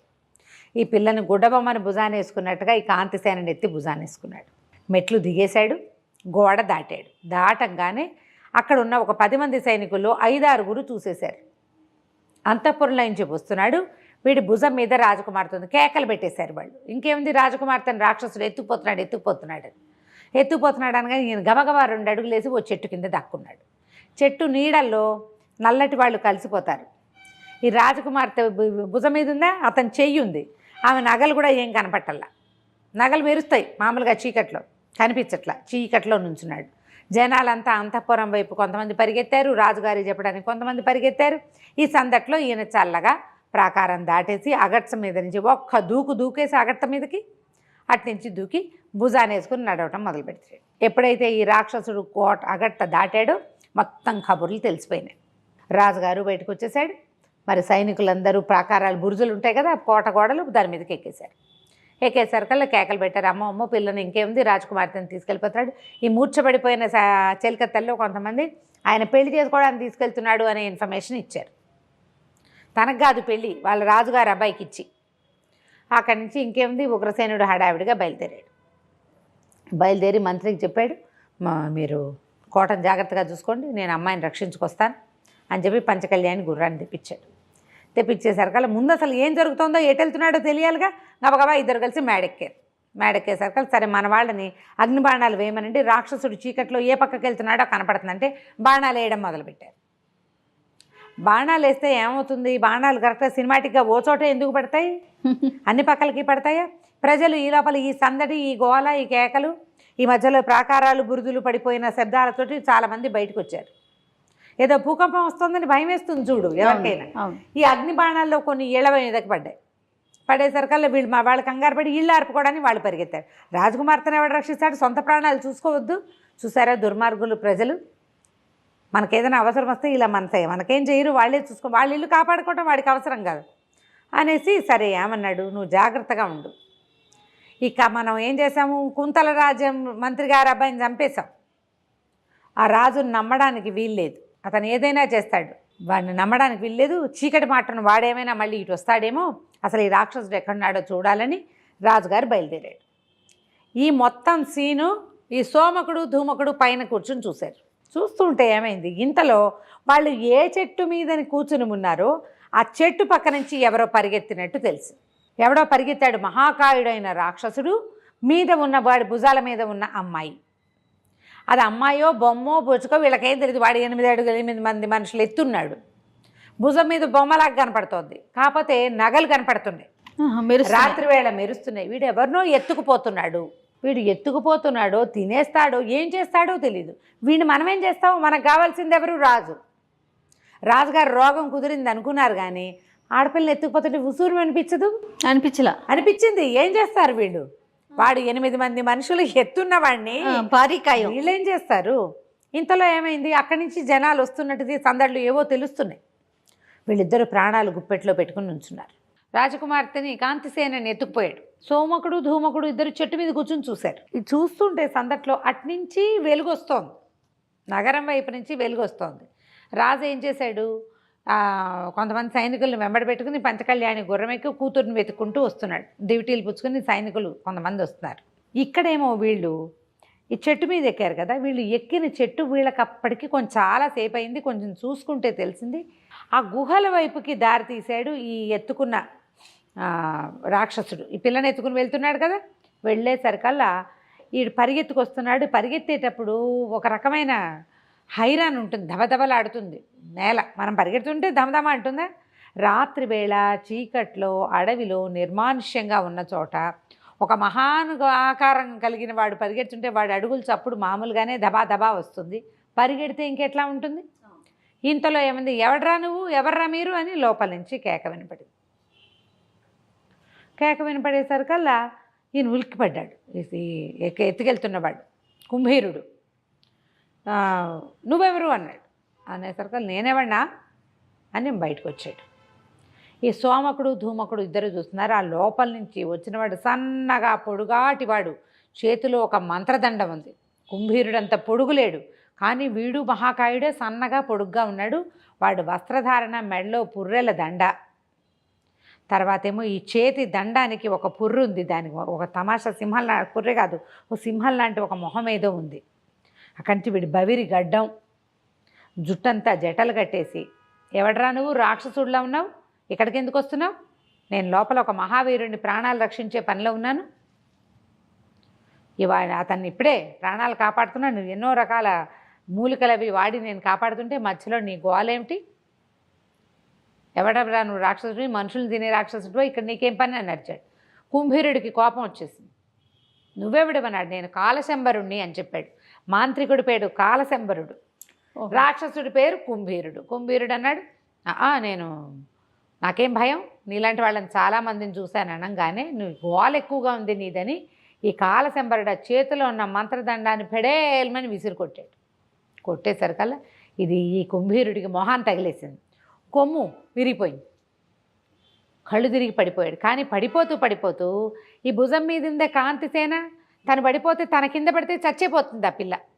చుట్టూతా అంతా రాళ్ళు రప్పలు, గుహలకి దగ్గరలో ఉంది. అది గుహ అంటే అదొకటే ఉండదు కదా, చుట్టుపక్కల రాళ్ళ ముక్కలు ఉంటాయి. జాగ్రత్తగా ఒక పచ్చగడ్డి మీదకి పడేశాడు అమ్మాయిని. పడేసి పడిపోయాడు. ఈ మంత్రదండం వీడిని ఒక దెబ్బ కొట్టి మళ్ళీ రయ్యమని వెనక్కి వెళ్ళిపోయింది. అతను కాస్త లోపలికి వెళ్ళిపోయాడు. ఒక గుహ, అక్కడ 3-4 గుహలు ఉన్నాయి, ఓ గుహలోకి వెళ్ళిపోయాడు. వీళ్ళు ప్రాణాలు అరిచేతులు పెట్టినారు. వీళ్ళేమనుకున్నారు, ఏదో రాజుగారి భవనం మీదకి వెళ్ళిపోయి రహస్యంగా వెళ్ళి ఏదో దెబ్బ ఏమిటో చేద్దామనుకున్నారు. ఇక్కడ ఒక బ్రహ్మాండ రాక్షసుడు, వాణ్ణే కొట్టగలిగే ఒక మాంత్రికుడు, మధ్యలో నేల మీద పడిపోయిన రాజకుమార్తె, ఓ పక్క నుంచి నగరంలో నుంచి వస్తున్నటువంటి సైన్యం. వీళ్ళకి ఏం చెయ్యాలో తెలీదు, గందరగోళంగా ఉంది. సరే, ఒక కాసేపు అయ్యేసరికల్లా ఈ పడిపోయిన కాంతిసేన లేచేసింది. లేచి అటు ఇటు చూస్తే ఏముంది, ఓ మహాకాయుడు ఒకడు పడిపోయినాడు కొమ్ము సవరించుకుంటూ. వాడి కొమ్ము విరిగి ఓ పక్కన పడింది. మొహం మించి నెత్తురు కారుతోంది. అయ్యో పాపం అని జాలి పడింది, లేచి నిలబడింది. నువ్వెవరు, ఏమిటి, మరి నేను నీకేమైనా అయ్యిందా, దెబ్బ తగిలిందా, నీకేమైంది అని చెంగు చెంచి కట్టుకట్టడానికి చూసింది. వాడికి పాపం చాలా బాధేసింది. ఇంత చక్కటి పిల్ల పాపం, నేను ఎత్తుకొస్తే నాకు దెబ్బ తగిలితే పారిపోయే ప్రయత్నం చేయకుండా ఏంటి నువ్వు బాగున్నావా, నువ్వు పడిపోయావా, నీకేమైంది అంటోంది. అప్పుడు ఏం చెప్పాడంటే, అమ్మ నేను కుంభీరుడిని అనే ఒక రాక్షసుణ్ణి, కానీ నేను మనుషుల్ని చంపుకు తినేవాడిని, మనుషుల్ని ఎత్తుకుపోయే రకాన్ని కానమ్మా. మరి మా రాజుగారు తన కొడుక్కి ఈ రాజకుమార్తె నుంచి పెళ్లి చేయాలని ఆశపడ్డాడు. పిల్లని ఎత్తుకొచ్చేసే తర్వాత చూద్దాం అన్నాడు. మా విధి, మా పద్ధతి రాక్షస వివాహం అంటే పిల్లని ఎత్తుకొచ్చేయటం. నేను అందుకోసమని నీకోసం వచ్చాను, కానీ నీకేం హాని చేసే ఉద్దేశం నాకు లేదు. నువ్వు ఇంత మంచి పిల్లవి, నా ఆజ్ఞ చొప్పున నేను పని చేయకపోతే నన్ను చంపేస్తాడు, లేదా నన్ను శిక్షిస్తాడు, నేను కాకపోతే ఇంకొకడు వస్తాడు. అందుకని వచ్చాను. నాకు ఏ మాత్రం అవకాశం ఉన్నా ఆ పిల్లాడితో వివాహం తప్పించి మళ్ళీ మీ ఇంటికి నిన్ను చేరుస్తా, కానీ నిన్ను తీసుకెళ్ళి అక్కడ చూపించాలి, అది నా విధి, నాకు తప్పదు అన్నాడు. అనేసరికల్లా ఆ అమ్మాయి ఏమంది, అయ్యో నీకు ఇంత కష్టమా, పోనీలే మా నాన్న చాలా గొప్పవాడు, మా నాన్న శరణ్ కోరదు కానీ మా నాన్న నీకు సహాయం చేస్తాడు అంటే నవ్వొచ్చింది. అమ్మ నేనే అందులో చిన్నవాడిని, ఆ గుంపులో, మనుషులు చేయగలిగే వ్యవహారం కాదమ్మా ఇది అన్నాడు. ఈ పిల్ల సరే ఇద్దరు కూర్చున్నారు, మాట్లాడుకోవటం మొదలుపెట్టారు. పిచ్చాపాటి మాట్లాడుకుంటున్నారు. ఇంతలో ఏమైంది, అట్నుంచి సైన్యం దగ్గరకు వచ్చేసి, ఎప్పుడైతే సైన్యము దివిటీలు దగ్గరకు వచ్చాయో ఈ పిల్లని భుజాన్ని వేసుకుని ఒక్క అంగలో ఇంకో దీని వైపుకి పరిగెత్తేశాడు. ఇంకా గుహలు ఉన్నాయి కదా, ఒక గుహలోకి వెళ్తే కాలశంబరుడు ఉంటాడు, వాడికి అతి విసిరి ఇందాకే ఓ మంత్రదండం విసిరేశాడు. ఈ దండం తగిలింది, కొమ్ము ఏమో విరిగింది, నెత్తురు గారుతోంది ఓ పక్కన. మళ్ళీ వెళ్తే వాడు ఏం చేస్తాడు, రెండో గుహలోకి పరిగెత్తాడు. ఈ దివిటీల వెలుగులో రాజును చూసేశాడు. సోమకుడు ధూమకుడు ఇద్దరు చూశారు. అయితే వీళ్ళు గమనించుకోని ఒక వ్యవహారం ఏంటంటే, వీళ్ళు కదంబ రాజ్యం తాలూకు ఎల్లలు దాటేశారు, కుంతల దేశంలోకి ప్రవేశించేశారు. ఇంతకుముందు కథ మొదట్లో తమ దేశపు వాగు దాటి వచ్చినందుకే కదా మంత్రి కుమారుడి కొట్టారు వీళ్ళు. అవును, ఒకరిని చంపేశారు, రెండోవాడు బతికున్నాడో లేదో తెలీదు, మూడోవాడు మాత్రం పారిపోయాడు. భద్రుడు, జయంతుడు, రాజకుమారుడు, మంత్రి కుమారుడు ఇద్దరు పడిపోయారు. ఇప్పుడు వీళ్ళు దాటేసి మొత్తం సైన్యం గుంపంతా వచ్చి అక్కడ చేరితే వాళ్ళు ఊరుకుంటారు? వాళ్ళు ఊరుకునే ఉద్దేశంలో ఏముండరు. ఎప్పుడైతే ఈ జనమంతా పరిగెత్తుకొచ్చారో అంతా వెతికారు. ఆ డివిటీల వెలుగులో విరిగిపోయిన ఒక కొమ్ము, నెత్తురు కనపడ్డాయి. ఇక్కడ ఏదో పోరాటం జరిగింది. ఇప్పుడు ఇంత ఎత్తున్నవాడు ఢామని కింద పడితే ఆ నేలంతా అణిగిపోయినట్టు ఉంటుంది. ఏదో పోరాటం జరిగింది, కొమ్ము కూడా విరిగిపోయింది, వాడిని ఎవరో కొట్టారు, ఏం జరిగింది ఈ ఆలోచిస్తుంటే ఈ రాజుగారితో పాటు ఎక్కువ మంది రాల, పెద్ద సైన్యం వెనకాలంది. ఈ రక్షించడానికి, కూతుర్ని వెతుక్కోవడానికి రాజు, ఆయనకి సైన్యం సహాయంగా కొంతమంది ఆయన అంగరక్షకులు, ఈ దివిటీలు పుచ్చుకున్న దివిటీల వాళ్ళేమి సైన్యం కాదు, అది హెల్పర్లు. ఈ సమూహానికి 4 పక్కల నుంచి చుట్టేశారు కొమ్ము బూరాలు ఊదుతూ ఇంకో సైన్యం. వాళ్ళెవరో వీళ్ళకి తెలియదు.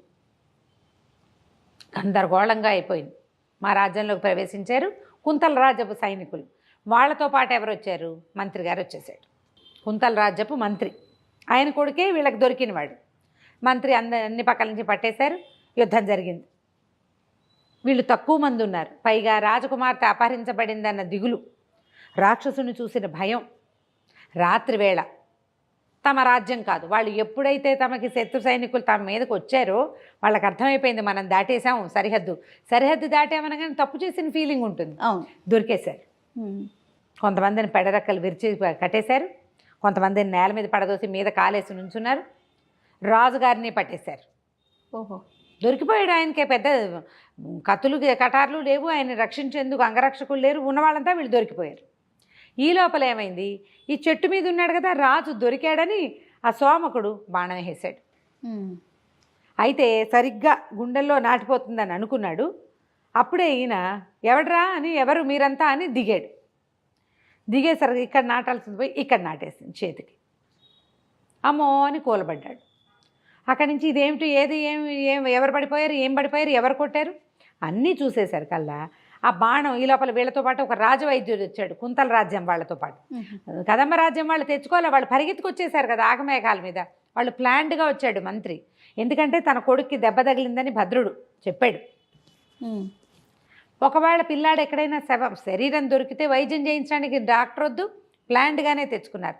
వైద్యుడిని కాకేశారు. వైద్యుడు చకచక బాణం లాగాడు. అమ్మో రాజుగారు మూలుగుతుంటే పక్కపక్క నవ్వాడు మంత్రి. ఏమండి మీరు ఏం చేశారనో, భద్రుడిని మా వాడి కొట్టారు, వాడు ఇక్కడ మీ దగ్గర బాణం నాటితే మీ బాణం తగిలిన వాడు అంత దూరము ప్రయాణం చేసి వచ్చి బాణం తీశాక నవ్వుతూ ఇక్కడ ఏం జరిగిందో చెప్పాడు. మీరేంటి రాజు అయ్యుండి ఇట్లా కుయ్యమయ్యో అంటున్నారు. రాజుకి ఇంకా ధైర్యం ఉండద్దు, చిన్న పిల్లాడు వాడు, 20 ఏళ్ల వాడు, ఇంత దూరము ప్రయాణించి వచ్చాడు కదా అన్నాడు. అన్నాక ఈ బాణం తీసాక వైద్యుడు దాన్ని కడిగేసి మంత్రి గారికి అప్పచెప్పాడు.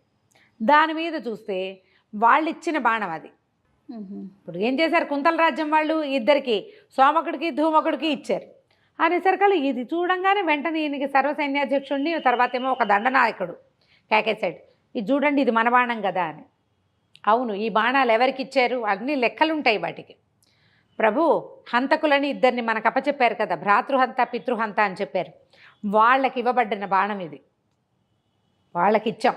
అవి అన్ని లెక్కలు రాసి ఉంటాయి, ఆ బాణాల మీద గుర్తులు ఉంటాయి. వాళ్ళకి ఇచ్చాము, వాడే ఇక్కడెక్కడో ఉండుంటాడు, అక్కడి నుంచి గాలించండి రా అన్నాడు. అనేసరికలు చెట్టు మించి వాళ్ళిద్దరూ దూకారు. వాళ్ళని పట్టుకున్నారు. ప్రభు మాకు శరణిచ్చారు కదా మీరు అంటే, మంత్రిని బాగుంది, ఇప్పుడు ఎందుకు కొట్టారంటే వీడిని చంపేద్దాం అనుకున్నాము, వీడు దుర్మార్గుడు, వీడి వల్ల మాకు మొత్తం రైతు కుటుంబాలన్నీ అన్యాయం అయిపోయినాయి. ఈయన అరవబోయాడు. అరిచేసరికల్లా మంత్రాన్ని, నువ్వేంటి అరుస్తావు, నువ్వు ఇప్పుడు ఖైదీవి, మాకు నువ్వు ఖైదీవైనా నీకు వైద్యం చేయించాం, నీలాంటి వాళ్ళం కాదు మేము, కొట్టేసి చంపేసే వాళ్ళం కాదు, మాకు దొరికిన ఖైదీకి దెబ్బ తగిలితే వాడికి వైద్యం చేయిస్తుంది కుంతల దేశం వాళ్ళ, మా పద్ధతి ఇది. నువ్వెందుకు వచ్చావు ఇప్పుడు, అసలు దాటి రాత్రిపూట పగలుపూట పిల్లలు వేట తమకంలో గోట దాటి చిన్న వాగు దాటితే సహించలేని వాడివి నువ్వు, రాత్రివేళ మా రాజ్యంలోకి ఎందుకు జొరపడ్డావు నువ్వు. నెత్తి నోరు కొట్టుకున్నాడు ఉగ్రసేనుడు. ఏం చేయను, మా అమ్మాయిని రాక్షసుడు ఎవడో ఎత్తుకుపోయాడు అనేసరికి ఇప్పుడు వీళ్ళు చెప్పారు, సోమకుడు ధూమకుడు, ప్రభు ఇక్కడ ఒక దొమ్మి జరిగింది, పెద్దది కాదు, లోపల నుంచి ఒక మాంత్రికుడు వచ్చాడు, అమ్మాయిని ఎత్తుకున్న ఒక రాక్షసుడు కనపడ్డాడు, మాంత్రికుడి చేతిలో ఉన్న మంత్రదండం వీడిని రాక్షసుడిని కొట్టింది, వాడి కొమ్ము విరిగింది అక్కడ ఉంది. అతని పిల్లని ఎత్తుకుని రెండో గుహలోకి వెళ్ళాడు. అయితే కాలశంబరుడు ఒక అరుపులో ఒక మాట చెప్పాడు, ఒక మహావీరుణ్ణి రక్షిస్తున్నానని. ఒకవేళ ఆ మహావీరుడు మీవాడే అయి ఉండాలి, ఎందుకంటే వీళ్ళకి జయంతుడి శవం కనపడింది, వాళ్ళు వెతుక్కుంటున్నారు బాడీ కోసం. జయంతుడు రెండోవాడు, మంత్రి కుమారుడు కాకుండా రెండోవాడు జయంతుడు. జయంతుడు శరీరం దొరికింది, భద్రుడు ఇంటికి వచ్చేసాడు. ఇప్పుడు దొరికినవాడు శవం దొరకని మంత్రి కుమారుడు ఒకవేళ ఈ రక్షింపబడుతున్న మహావీరుడు కావచ్చు, అదో అవకాశం ఉంది. ఈ గుహల్లో ఉన్నారు వాళ్ళు. సరే ముందు ఈ రాజును పట్టండి, కొంతమంది అక్కడికి వెళ్దామని దివిటీలు వెలిగించారు. గుహల్లోకి ప్రయాణించడం మొదలుపెట్టారు. ఎవ్వరూ లేరు. ఆ గుహ లోపల చూడడానికి ఇంతే ఉంది. పోనీ ఆ మహావీరుడు అని చెప్పాడు, ఆ వాడెవడైనా ఉండే, వాడు లేడు. కానీ అక్కడ కొన్ని ఇవి కనిపిస్తున్నాయి, మూలికలు అవి కనపడ్డాయి. లోపలికి వెళ్ళిపోతున్నాయి, అన్ని దారులు లోపలికి ఉన్నాయి. ఇప్పుడు కాలశంబరుడు ప్రవేశించిన ఉన్న గుహలోనూ వెనకాల దారులు ఉన్నాయి, కుంభీరుడు ప్రవేశించిన గుహలోనూ దారులున్నాయి, అక్కడ ఇక్కడ ఖాళీగా ఉంది. ఇప్పుడు ఈ పిల్లని వెతకడం ఎట్లా, ఈ కుర్రాన్ని వెతుక్కోవటం ఎట్లా, ఈ డైలమాలో ఆగారు. మాంత్రికుడి దగ్గర గంగాధరుడి కొడుకు కుంతల దేశపు మంత్రి గారి అబ్బాయి ఉన్నాడేమో అని డౌటు. ఇలా రకరకాలుగా ఉంది వ్యవహారం. ఈ లోపలికి కొంతమంది పరిగెత్తారు. ఏ గుహల్లోకి కాలశంబరుడు వెళ్ళిపోయాడని అనిపించిందో అటువైపు కొంతమంది వెళ్ళారు. ఈ కుంభీరుడు వెళ్ళిన దాంట్లోకి కొంతమంది వెళ్ళారు. లోపల ఏవో గుహలు సొరంగాల్లాగా ఉన్నాయి. ఇంకో గుహలోకి అడుగుపెట్టిన వీళ్ళు కొంచెం సైనికులు కేకలు పెట్టేశారు. వాడు లోపల చావు కేకలు పెడుతుంటే బయట వాడు వెళ్ళటానికి భయపడతాడు. అక్కడ ఉన్నది రాక్షసుడో తెలీదు, మాంత్రికుడో తెలియదు. దాంతో ఈ సోమకుడు ధూమకుడు ఉన్నారు కదా, వాళ్ళు పరుగులు పెట్టారు లోపలికి. పరుగులు పెడితే లోపల ఒక పెద్ద కొండ చిలువ ఒకడినేమో మింగింది, సగం ఇట్లా పట్టుకుంది. వాడు కేకలు పెడుతున్నాడు ప్రాణభయంతో. ఇంకోడేమో తోకతో చుట్టి గోడకేసి కొడతాం, చంపేసి తినేస్తుంది అనమాట. ఇక వీళ్ళు ఏం చేశారు, పరిగెత్తుకుంటూ వెళ్ళి చెరో కత్తి పుచ్చుకుని కొండ చిలువని తెగ నరికారు. దాని నోట్లో నుంచి ఊడిపడ్డవాడిని ఈడ్చుకొచ్చారు బయటికి. అక్కడ రాక్షసుడు ఉన్నాడని వీళ్ళంతా వాదించుకుంటారు. వాదించుకోవద్దు, లోపల ఉన్నది కొండ చిలువే, వీళ్ళు దొరికిపోయారు, వాడు కేకలు పెడుతున్నాడు, దాని నీడని చూసి రాక్షసుడు అని వాళ్ళు భయపడ్డారు. పట్టుకున్నది పాము అని కూడా వాళ్ళకి అర్థం కాలేదు. చీకట్లో మేము వెలుగులో నుంచి వెళ్ళాం, మాకు కనపడుతోంది అని చెప్పారు. చెప్పి ఆ గుహల్లో చూస్తుంటే ఏదో మెరుస్తూ కనపడింది సోమకుడికి. తీరా చూస్తే అది కాలశంబరుడి మంత్రదండం. అంతకుముందు ఈ మంత్రదండమే వచ్చి కుంభీరుడి కొమ్ము విరక్కొట్టింది. అక్క మంత్రదండం పుచ్చుకుని ఇదిగోండి దొరికిందంటే ఈ గంగాధరుడు మంత్రి గారు ఉన్నాడు కదా, కుంతల రాజప్ప మంత్రి, ఆయన అన్నాడు నీకు దొరికింది కాబట్టి అది నువ్వే ఉంచుకోమన్నాడు. దాంతో ఏం చేసుకుంటారు, మంత్రదండంతో కాకపోతే అది ఎట్లా ఉంది, ఇట్లా కొంచెం మెలికలు తిరిగి కడ్డీలాగా ఉన్న పాములాగా ఉంది. సరే అది ఇట్లా దట్టీలో పెట్టుకున్నాడు. ఇంకా డిస్కషన్ మొదలుపెట్టారు. ఆయన ఏమంటాడు, ఇప్పుడు రాజ్యం కోల్పోయినట్టే, కదంబ రాజ్యము రాజు ఆయన ఊళ్ళోంచి బయటకు వచ్చాడు. ఊళ్ళో ఏమో పెద్ద యాజిటేషన్ ఏదో జరుగుతోంది. కూతురు కోసం పరిగెత్తుకొచ్చేసాడు. ఇంతలో ఏమైంది, దూరం నుంచి ఒక ఆయన పరిగెత్తుకుంటూ వచ్చాడు. ఒళ్ళంతా దెబ్బలు, బట్టలు చిరిగిపోయి ఎగశ్వాసతోటి వచ్చాడు. ఈ ఎగశ్వాసతో వచ్చిన వాడెవడు, కదంబ రాజ్యపు మంత్రి. వచ్చేసరికల్లా ఆ మంత్రి ప్రభు మీరు ఇక్కడ ఉన్నారా అన్నాడు. చూస్తే భయం వేసింది. ఈయన కుంతల దేశపు రాజు గంగాధరుడు మంత్రి అని తెలుసు అతనికి. మంత్రిలాగా ఉన్నారంటే అవునన్నాడు ఆయన. అని ప్రభు మనం నాశనం అయిపోయాం, ప్రజలు మొత్తం తిరగబడిపోయారు అంటే వీళ్ళు ఏమనుకుంటున్నారు, వేరే రాజ్యం రాలా, కుంతల రాజ్యపు సైనికులు వచ్చారేమోనని డౌట్గా ఉంది. అది కూడా కాదు, కుంతల రాజ్యపు సైనికులు చిన్న గ్రూపే, అది కూడా ఇక్కడ ఉన్నారు. ప్రజలే తిరగబడ్డారు, బొక్కసం మీద పడిపోయారు, మరి అందరినీ చావగొట్టేశారు, ప్రజలు పూర్తిగా రాజ్యాన్ని ఇచ్చేసేశారు, వాళ్ళు తిరగబడిపోయారు అని గందరగోళంగా చెప్పేసరికల్లా ఇప్పుడు ఈయన రాజ్యాన్ని రక్షించుకోవడానికి వెళ్తాడా, కూతురుని రక్షించుకోవడానికి వస్తాడా? పిల్లనేమో రాక్షసుడు ఎత్తుకుపోయాడు. అంతలో ఈ మంత్రి ఏమన్నాడంటే వాళ్ళకిద్దరు ఈ యాజిటేషన్కి తిరుగుబాటుదారులకి నాయకులు ఇద్దరున్నారు, సోమకుడు ధూమకుడు అన్నాడు. ఆనంగానే నిర్ఘాంతపోయారు. సోమకుడు ధూమకుడు ఎక్కడున్నారు, వీళ్ళతో ఉన్నారు.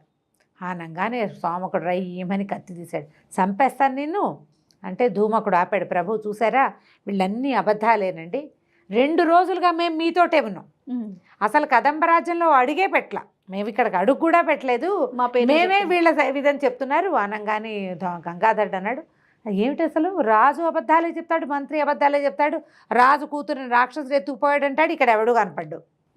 ఆ మంత్రి వచ్చి సోమకుడు ధూమకుడు అంటే వాడు నా ఎదురుకుండా ఉన్నారు, ఒక్క నిజం చెప్పరా మీరు, మీ మాటలు ఏ మాటలు నమ్మాలి, సరైన మాటలు చెప్పాలి కదా మీరు నమ్మాలంటే.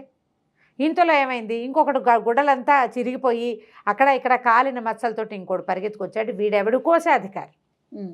ప్రభు బొకసం అంతా ఖాళీ అయిపోయింది, ప్రజలు దోచుకుపోయారు. ఇప్పుడు ఈ మాట నమ్మాలా, వీడే దోచేసి చెప్తున్నాడేమో తెలియదు. అందరూ దొంగల్లాగానే ఉన్నారు, వీళ్ళు దొంగలు ఎందుకు, వీళ్ళిద్దరేమో పితృహంతకుడు భ్రాతృహంతకుడు అన్నారు, ఏ హంతకులు కాదు, వాళ్ళు మాతోటే ఉన్నారు. అసలు ఇప్పుడు ఆ రాజును రక్షించగలిగే వాళ్ళు వాళ్ళిద్దరే. యువరాణిని చూసింది వాళ్ళు, కాలశంబరుడు వెళ్ళిపోయింది, తర్వాత మాంత్రికుడు మన కుంభీరుడు రాక్షసుడు వెళ్ళింది చూసింది వాళ్ళు, వాళ్ళే సాక్ష్యం చెప్పాలి మీకు, వాళ్ళ మీదే మీరు ఇవి చెప్తున్నారు, మిమ్మల్ని అసలు నమ్మడానికి వీలు లేకుండా ఉందని గంగాధరుడు కేకలేశాడు. ఇంతలో ఏమైంది, దూరంగా తప్పెట్లు తాళాలు వినపడుతున్నాయి, జనాలు పెద్ద గుంపు వస్తుంది అటువైపు. వస్తుంటే ఏమిటంటే కోశాధికారి అన్నాడు ప్రజలే రాజును చంపడానికి వస్తున్నారు అని చెప్పేసరికి గంగాధరుడు అన్నాడు ఇట్లా కుదరదు, వీళ్ళని మేము అరెస్ట్ చేసాం, మా తాలూకు పాలనలో ఉన్నట్టు వచ్చేసారు వీళ్ళు, రోడ్డు దాటేసి వాళ్ళ వాగు దాటి ఇవతలకు వచ్చేసారు కదా, ఇది మా రాజ్యం, పైగా వీళ్ళని నేను పట్టుకున్నాను, నా అదుపులో ఉన్నవాడిని ఇంకోటికో చంపడానికి వీల్లేదు, అప్పుడు వాడు నాకు శత్రువు అవుతాడు అనేసి సోమకుడు ధూమకుడికి చెప్పారు. మీరు గనక వెళ్ళి వాళ్ళతో మాట్లాడి రాజును ప్రస్తుతానికి వదిలించండి, రాజు ఏమన్నాడు, ఇప్పుడు నేను రాజ్యానికి మాత్రం రాజుని చేయనివ్వరు, ఈయన వెళ్ళనివ్వరు వెనక్కి, ఆ రాజ్యం కోల్పోయినట్టే, వాళ్ళు కొత్త రాజుని ఎన్నుకుంటారు. అక్కడి నుంచి గంగాధరుడు సోమకుడికి ధూముడికి అర్థమయ్యేలాగా చెప్పారు. సోము ధూము వాళ్ళిద్దరికి, మీరు సరిగ్గా ఆలోచించండి, మీరు పగ తీర్చుకోవాలి సరే, ఇప్పుడు రాజు లేని రాజ్యం ఏమవుతుంది? ఎవడో ఒక రాజు ఉండాలా, వీడు కాదు. ప్రజలు ఎవ్వరూ రాజు అవ్వటానికి ఇష్టపడరు. ఆ రోజుల్లో ఎలా ఉండేది, క్షత్రియుడు ఫలానా వంశం వాడని ఒక లెక్క ఉండేది, వాళ్ళే రాజుగా ఉండాలి. వాళ్ళు తిరుగుబాటు చేశారు కానీ రాజు అయిపోవాలని కాదు, రాజు మీద తిరుగుబాటు అంతే. మీరు వెళ్ళి మాట్లాడండి అంటే వీళ్ళు పరిగెత్తుకుంటూ వెళ్ళారు. వీళ్ళని చూసేసరికి అలా వచ్చిన ప్రజలు అందరూ డ్యాన్సులు చేస్తున్నారు, ఎగురుతున్నారు, చాలా సంతోషంగా ఉన్నారు, రాజ్యాన్ని కైవసం చేసేసుకున్నామని. అక్కడి నుంచి ఇదిగో సోమకుడు ధూమకుడు వచ్చారు, అసలు ఈ గొడవ మొదలుపెట్టిందే వీళ్ళు వచ్చారు కాబట్టి వీళ్ళు మనకి మంచిగా ఐడియా ఇస్తారు రాజుని చంపటానికని అందరూ ఆగారు. ఆగితే ఇతను ఏమన్నారు, వీళ్ళిద్దరు చెప్పారనమాట, మన చేతుల్లో లేదు, రాజుని చంపటం మన వశం కాదు, ఎందుకంటే ఆయన కుంతల రాజ్యపు మంత్రి ఇక్కడ ఉన్నాడు, ఆయన అదుపులో మన రాజు ఉన్నాడు, ఇక రాజు లేడు, ఇంకా ఏదైనా చేసామా మనం అంతా ఒట్టిగా ఏదో కర్రలు కటార్లు పుచ్చుకుని మీద పడ్డాం, వాళ్ళు రెడీగా లేరు, ఈ రాక్షసుడి భయంతో కొంతమంది పారిపోయారు, దాంతో దొరికేశారు. దాంతో దొరికింది కానీ కుంతల రాజ్యపు సైనికులు సుశిక్షితులు, పైగా వాళ్ళ రాజు గట్టివాడు, సైనికులు రాజు మాట వింటారు, మనం దొరికిపోతాం. కాబట్టి ఈ గొడవ కాదు, ఎవరైనా సరైన వాళ్ళు ఒక నలుగురు వచ్చి మాట్లాడండి అంటే ఆ నగర పెద్దలు నలుగురు వృద్ధులు ముందుకు వచ్చారు. మరి ఇప్పుడు రాజు సరైనవాడు కాదు, మంత్రి సరైనవాడు కాదు, మనకు రాజు ఎవరు ఉండాలి, రాజ్యానికి రాజు ఉండవలసిందే. అప్పుడు యువరాణి కాంతిసేనని మాకు రాజుని చేయమని అడిగారు వాళ్ళు. ఓహో, సరే యువరాణే రాజు అవుతుంది, ఈయనతో సంబంధం లేదు, ఈ రాజుని దించేసినట్టే, ప్రజలే ఎన్నుకున్న రాజు కాబట్టి ఆవిడ ప్రజారంజకంగా పరిపాలిస్తుంది, ప్రజలకు నచ్చేలా చెయ్యాలి అని చెప్పి మాట్లాడుకున్నారు. మీరంతా వెనక్కి తిరిగి వెళ్ళిపోండి అని చెప్పేసి అందరినీ పంపించేశారు. వెనక్కి వచ్చి చెప్పారు కాంతిసేనే రాజు అవుతుందంటే ఇప్పుడు కాంతిసేన ఏది, అసలు ఆవిడ ఉండాలి కదా, అసలు ఇబ్బంది కాంతిసేనతో కదా. సరే మేము కాంతిసేనని వెతికి పట్టుకుంటామన్నారు.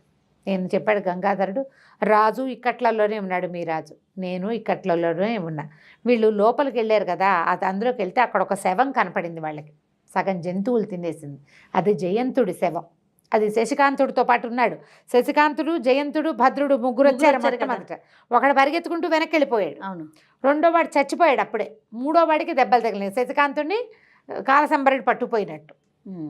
ఈ బాడీ జయంతుడిది, అంటే శశికాంతుడు జీవించి ఉండడానికి కొంత అవకాశం ఉంది, కానీ కాలశంబరుడు తీసుకుపోయి ఏం చేస్తాడు ఏమీ తెలియదు. ఈయన దుఃఖంగానే ఉన్నాడు, నువ్వు ఇబ్బందిలోనే ఉన్నావు, నేను ఇబ్బందిలోనే ఉన్నా, పైగా బాణం గుచ్చుకుంది ఇతనికి ఉగ్రసేనుడికి, అతను ఏం చేయలేడు. సరే సోమకుడు ధూమకుడు వెళ్తామంటే నీకు అర్ధరాజ్యం ఇస్తానన్నాడు, నా కూతురుని తీసుకురా నీకు అర్ధరాజ్యం ఇస్తానంటే నీకు అసలు రాజ్యమే లేదు, బోడి నువ్వు మాకు ఇచ్చేదేమిటి అని చెప్పి పోట్లాడారు. రాజు మొహం గిట్టట్లేదు వాళ్ళకి, కానీ అమ్మాయిని తీసుకురావాలనుకున్నారు. సరే ఇప్పుడు ఆవిడని రాజుని చేయాలి కదా. సరే ఈయనేమన్నాడంటే కుంతల దేశపు మంత్రి గంగాధరుడు, మీకు సైనిక దుస్తులు ఇప్పిస్తా, ఒక కాగితం రాసిస్తాను, మధ్య దారిలో ఎక్కడైనా ఏ రాజ్యంలో అయినా కుంతల రాజ్యపు పని మీద వెళ్తున్నాము అని ఒక అధికార పత్రం. అంటే సరే సైన్యాధిపతి ఏం చేశాడు, ఓ 2 మంచి గుర్రాలు తెప్పించారు, సైనిక దుస్తులు వేశారు, అధికార పత్రం ఇచ్చారు. అధికార పత్రం ఇచ్చి కత్తి ధనుసు, సోము బాగా బ్రహ్మాండంగా బాణాలు వేస్తాడు, ధూమకుడు మంచి చేయి తిరిగిన వాడే. సరే ఇద్దరిని గుర్రాలకి ఇచ్చారు. ఈ గుర్రం ఎక్కాక ఏమైంది, సడన్గా ఇతని బొడ్లో ఒకటి దోపుకున్నాడు సోమకుడు. అదేమిటది, కాలశంబరుడి మంత్రదండం, దాంట్లో నుంచి ఏదో పిచ్చి శబ్దం వచ్చి ఒక్క ఎగిరింది, అది బొడ్లో నుంచి ఎగిరిపోయింది, దట్టిలో నుంచి. ఆ ఎగిరిపోతున్న దాన్ని పట్టుకున్నాడు, పైకి ఎగిరి గుర్రం మీద నుంచి పడ్డాడు కిందకి, దాన్ని మాత్రం వదిలిపెట్టలే. దాంట్లో నుంచి ఒక విచిత్రమైన శబ్దాలు, అది గింజుకుంటోంది, ప్రాణం ఉన్న పాము గింజుకున్నట్టు గింజుకుంటోంది. ఆశ్చర్యపోయారు, ఇది మంత్రదండం. ఇప్పుడు వాళ్ళకి అర్థమైంది, దాంట్లో నుంచి ఏవో అస్పష్టమైన శబ్దాలు వినపడుతున్నాయి. అంటే కాలశంబరుడు దీన్ని పిలుస్తున్నాడు, ఏది నా దండం అంటే పరిగెత్తుకుంటూ వెళ్ళాలి ఇది, అందుకని గింజుకుంటోంది. సరే ఇప్పుడు ఆలోచిస్తే ఈ దండం తూర్పు వైపుకి పరిగెత్తటానికి చూస్తోంది, అంటే తూర్పున ఉన్నాడు కాలశంబరుడు. అతన్ని వెతుక్కుంటూ వెళ్తే ఇతను కుంభీరుడు కూడా దొరుకుతాడు, యువరాణి కూడా దొరుకుతుందని తూర్పు వైపుకి ప్రయాణం మొదలుపెట్టారు. దాన్ని మళ్ళీ కట్టేసుకున్నారు.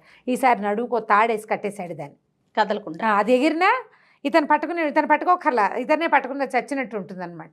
ఇక తూర్పు వైపుకి ప్రయాణం చేయటం మొదలెట్టారు. సోమకుడు ధూమకుడు ఇద్దరు కలిసి యువరాణిని వెతకడానికి బయలుదేరతామన్నారు. ఈయన ఏం చేశాడు, గంగాధరుడు కుంతల రాజ్యపు మంత్రి, ఈ కదంబ రాజ్యం తాలూకు రాజుగారికి ముందు వైద్యం చేయించాడు, మంత్రికి కోశాధికారికి కూడా వైద్యాలు చేయించాడు. ఆయనేమో నేను కూడా మా పిల్లని వెతుకుతానన్నాడు. రాజు వెనకాలే మంత్రి, మంత్రి వెనకాలే కోశాధికారి.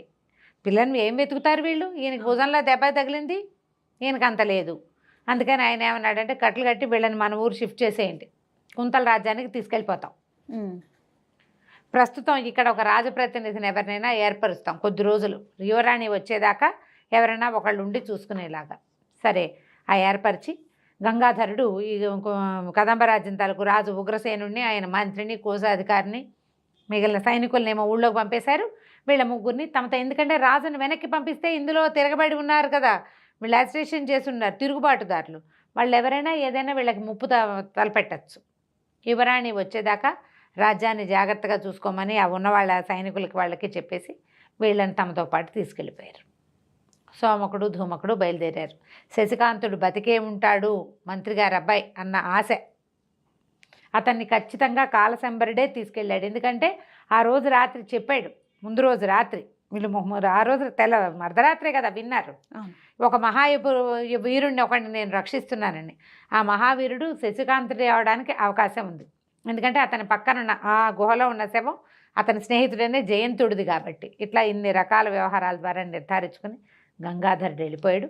సోమకుడు ధూమకుడు తూర్పు వైపుగా బయలుదేరారు. కాలశంబరుడి మంత్రదండం తూర్పు వైపుకి ఎగరడానికి ప్రయత్నం చేసింది. ఆ వైపు ఎల్లుండొచ్చు అన్న నమ్మకంతో బయలుదేరారు. వెళ్ళగా వెళ్ళగా ఒక పెద్ద అడవిలో ఏదో సెలయేరుంది. సెలయేరు ఉండేసరికల్లా, సెలయేరు దగ్గర నీళ్ల కోసమని గుర్రాలు నాపుకునేసరికల్లా ఆ సెలయేరు దగ్గర మట్టిలో విచిత్రమైన పాదాల గుర్తు ఒకటి కనపడింది. అది దేని గుర్తు అని 5-6 చోట్ల చూశాక అది పావుకోడు యొక్క గుర్తు. చెప్పు కాదు, అది పాదం కాదు. పావుకోళ్ళకి విచిత్రంగా ఉంటుంది, ఇట్లా బల్లపరపుగా ఉంటాయి, చిన్న ఒకవైపు ఇట్లా గుండ్రంగా ఉంటుంది. మామూలుగా చెప్పుకున్నట్టు మధ్యలో ఇట్లాంటి షేప్, ఒక చిత్రమైన షేప్ ఉంటుంది దానికి.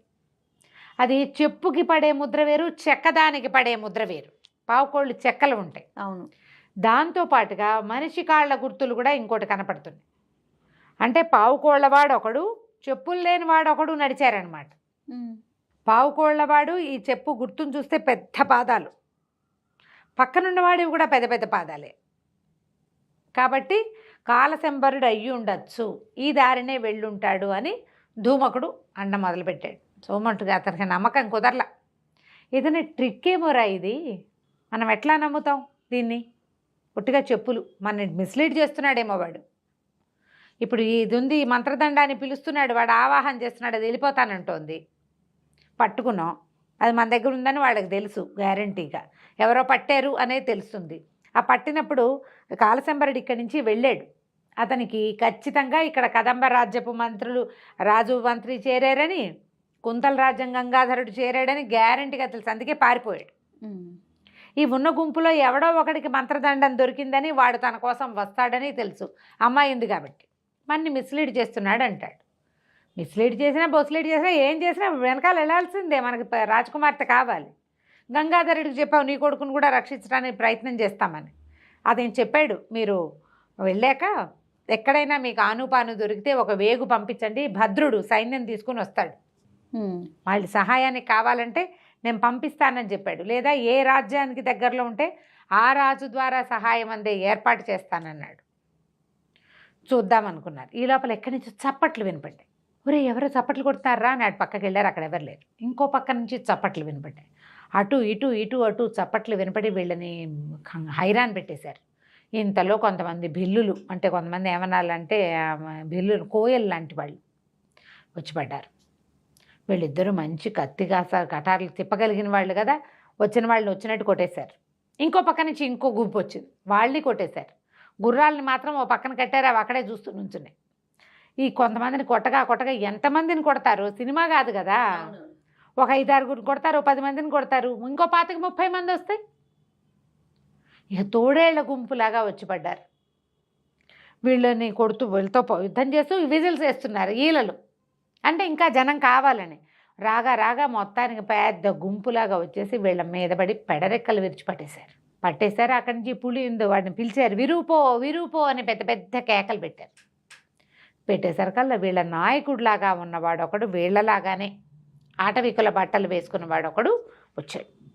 వచ్చి చూసి చప్పట్లు కొట్టాడు, శబాష్ శబాష్ అన్నాడు, వెరీ గుడ్ అన్నాడు, మంచి ఆహారం దొరికింది, వేట బాగా దొరికింది అని చెప్పి దగ్గరికి రాగానే డబేల్మని కాళ్ళ మీద పడ్డాడు. క్షమించండి ప్రభు అని చెప్పి పడేసరికల్లా వీళ్ళకి అర్థం కాల.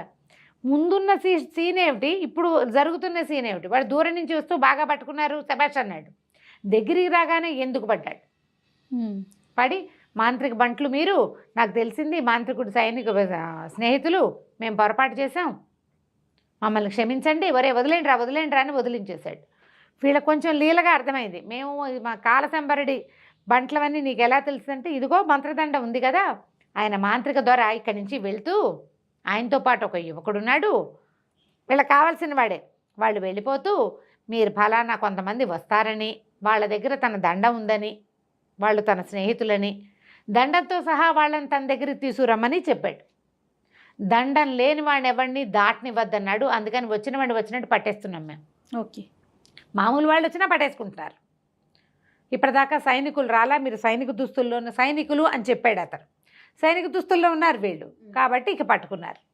అక్కడి నుంచి మమ్మల్ని క్షమించండి, మిమ్మల్ని మాంత్రిక దొర దగ్గరికి తీసుకెళ్తాము, రండి అని సరే తీసుకెళ్ళి ఆహారానికి అరేంజ్ చేశారు, శుభ్రంగా తిండి పెట్టారు, రకరకాలు వండి పెట్టి బాగా చక్కగా తిన్నాక బోల్డని ఆటవిక విన్యాసాలు బ్రహ్మాండంగా చేశారు.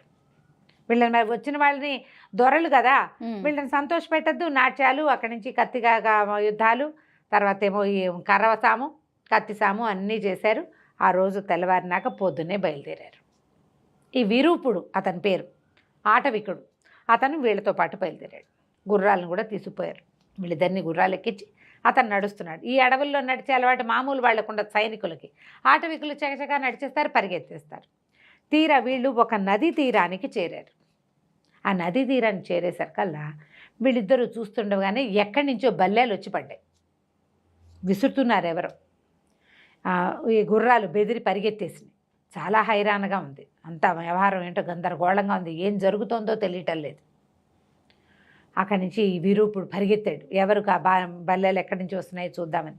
ఇంతలో వాడెవడో ఇతన్ని పట్టుకున్నాడు. ఇద్దరు కలిసి భీకరంగా యుద్ధం చేశారు. ఈ యుద్ధం తర్వాత చివరికి అతన్ని పట్టేశాడు. నన్ను వదిలిపెట్టు అన్నాడు రెండో వాడు. గట్టి యుద్ధంలో పెడరెక్కలు విరిచేసి నీళ్లలో ముంచేపోయేసరికి వాడు వదిలిపెట్టు విరూప, నేను పుళ్ళిందుడిని అని కేకలు పెట్టాడు. అప్పటిదాకా ఉన్న వాడు ఏదో మొహానికి పూసుకున్నాడు, వాడు పుళ్ళిందుడని వీడికి తెలియదు. అక్కడి నుంచి వెనక్కి తీసి పట్టుకున్నాడు. ఈ లోపల వీళ్ళిద్దరు వాడి దగ్గర పరిగెత్తారు, సోమకుడు ధూమకుడు. ఎవరు ఏమిటంటే ఇక్కడ ఒక భిల్లుల తెగ ఉంది, దాని నాయకుడు ఈ పుళిందుడు. ఏరా మరి బల్లేలు ఎందుకు విసిరేవరా మా మీదకి అని వీళ్ళు కేకలు పెట్టారు.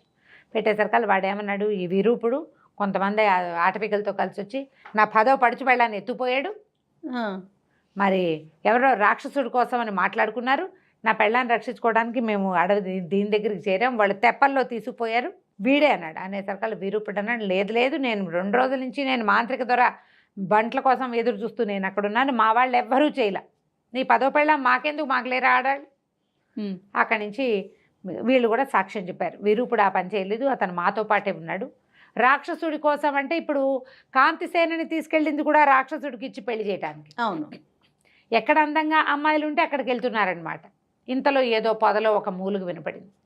తీరా చూస్తే ఆ పొదలో ఒక రాక్షసుడు లాంటి వాడు ఒకడు పడున్నాడు, ప్రాణావశిష్టంగా బతికి లేడు. వాడు విచిత్రంగా ఉంది, వాడి రూపం కూడా నెత్తి మీద ఇట్లా బట్టతలా ఉన్న జుట్టంతా ఇట్లా ముళ్ళల్లే నుంచుంది. వాడు రాక్షసుడు కాదు, మనిషి కాదు. వీళ్ళు వాడిని చంపైపోయారు, పట్టుకుపోయారు. వాడు నన్ను వదిలేయండి, నేను బతకలేను, మామూలు మనిషినే, చాలా కాలంగా ఈ కాలకలి అనే ఒక రాక్షసుడికి సహాయంగా ఉన్నాను, వాళ్ళు నన్ను బంధించేశారు. ఈ దారికి వచ్చి, ఈ రోడ్డు మీదకి వచ్చి ఎక్కడ అందమైన ఆడవాళ్ళు ఉంటారో దారులు చూపించడం కోసం వాళ్ళు నన్ను వాడుకున్నారు, చాలా కాలంగా తప్పించుకోవడానికి ప్రయత్నం చేస్తే నన్ను ఇట్లా కొట్టి పడేశారు అని చెప్పాడు. చెప్పేసరికల్లా ఎక్కడుంటాడు ఆ కాలకలి, నీకు వీడి కాలశంబరుడు తెలుసా, వీడు తెలుసా, ఎవరు ఈ కుంభీరుడు తెలుసా అనేది, కుంభీరుడు ఎందుకు తెలీదు, వాడే ఒక ఆడపిల్లని తీసుకొచ్చాడు అన్నాడు. కాలకలి అనేది వాడు ఒక రాక్షసుడు. ఎక్కడ ఉంటాడంటే పాతాళ దుర్గంలో ఉంటాడు. ఆ పాతాళ దుర్గంలోకి వెనక వెళ్ళిన వాడులో బయటికి రాలేడు అని చెప్పాడు. చెప్పాక 1 నిమిషంలో తన ప్రాణం కాస్తా పోయింది. పాతాళ దుర్గం వెళ్ళాలంటే ఈ నదిలో ఇంచే వెళ్ళాలి. అయితే వాడు వీళ్ళకి ఏం చెప్పాడంటే, కాలకలి తాలూకు మనుషులు కాలశంబరుణ్ణి తర్వాత అతనితో వచ్చిన ఒక యువకుడిని, వాళ్ళతో చాలా బీభత్సంగా యుద్ధం జరిగింది. అక్కడంతా నెత్తుటి మరకలు అవి కనపడుతున్నాయి. కానీ వాళ్ళని పట్టేశారు. వాళ్ళని ఒక పడవలో పట్టుకుపోయారు. వాళ్ళు మీకు దొరకరు, పాతాళ దుర్గానికి వెళ్ళిన వాడు వెనక్కి తిరిగి రాడు అని చెప్పి చచ్చిపోయాడు. ఇప్పుడు వీళ్ళకి ఏం తెలిసింది? కుంభీరుడు ఖచ్చితంగా అమ్మాయిని తీసుకుని వెళ్ళిపోయాడు పాతాళ దుర్గంలోకి.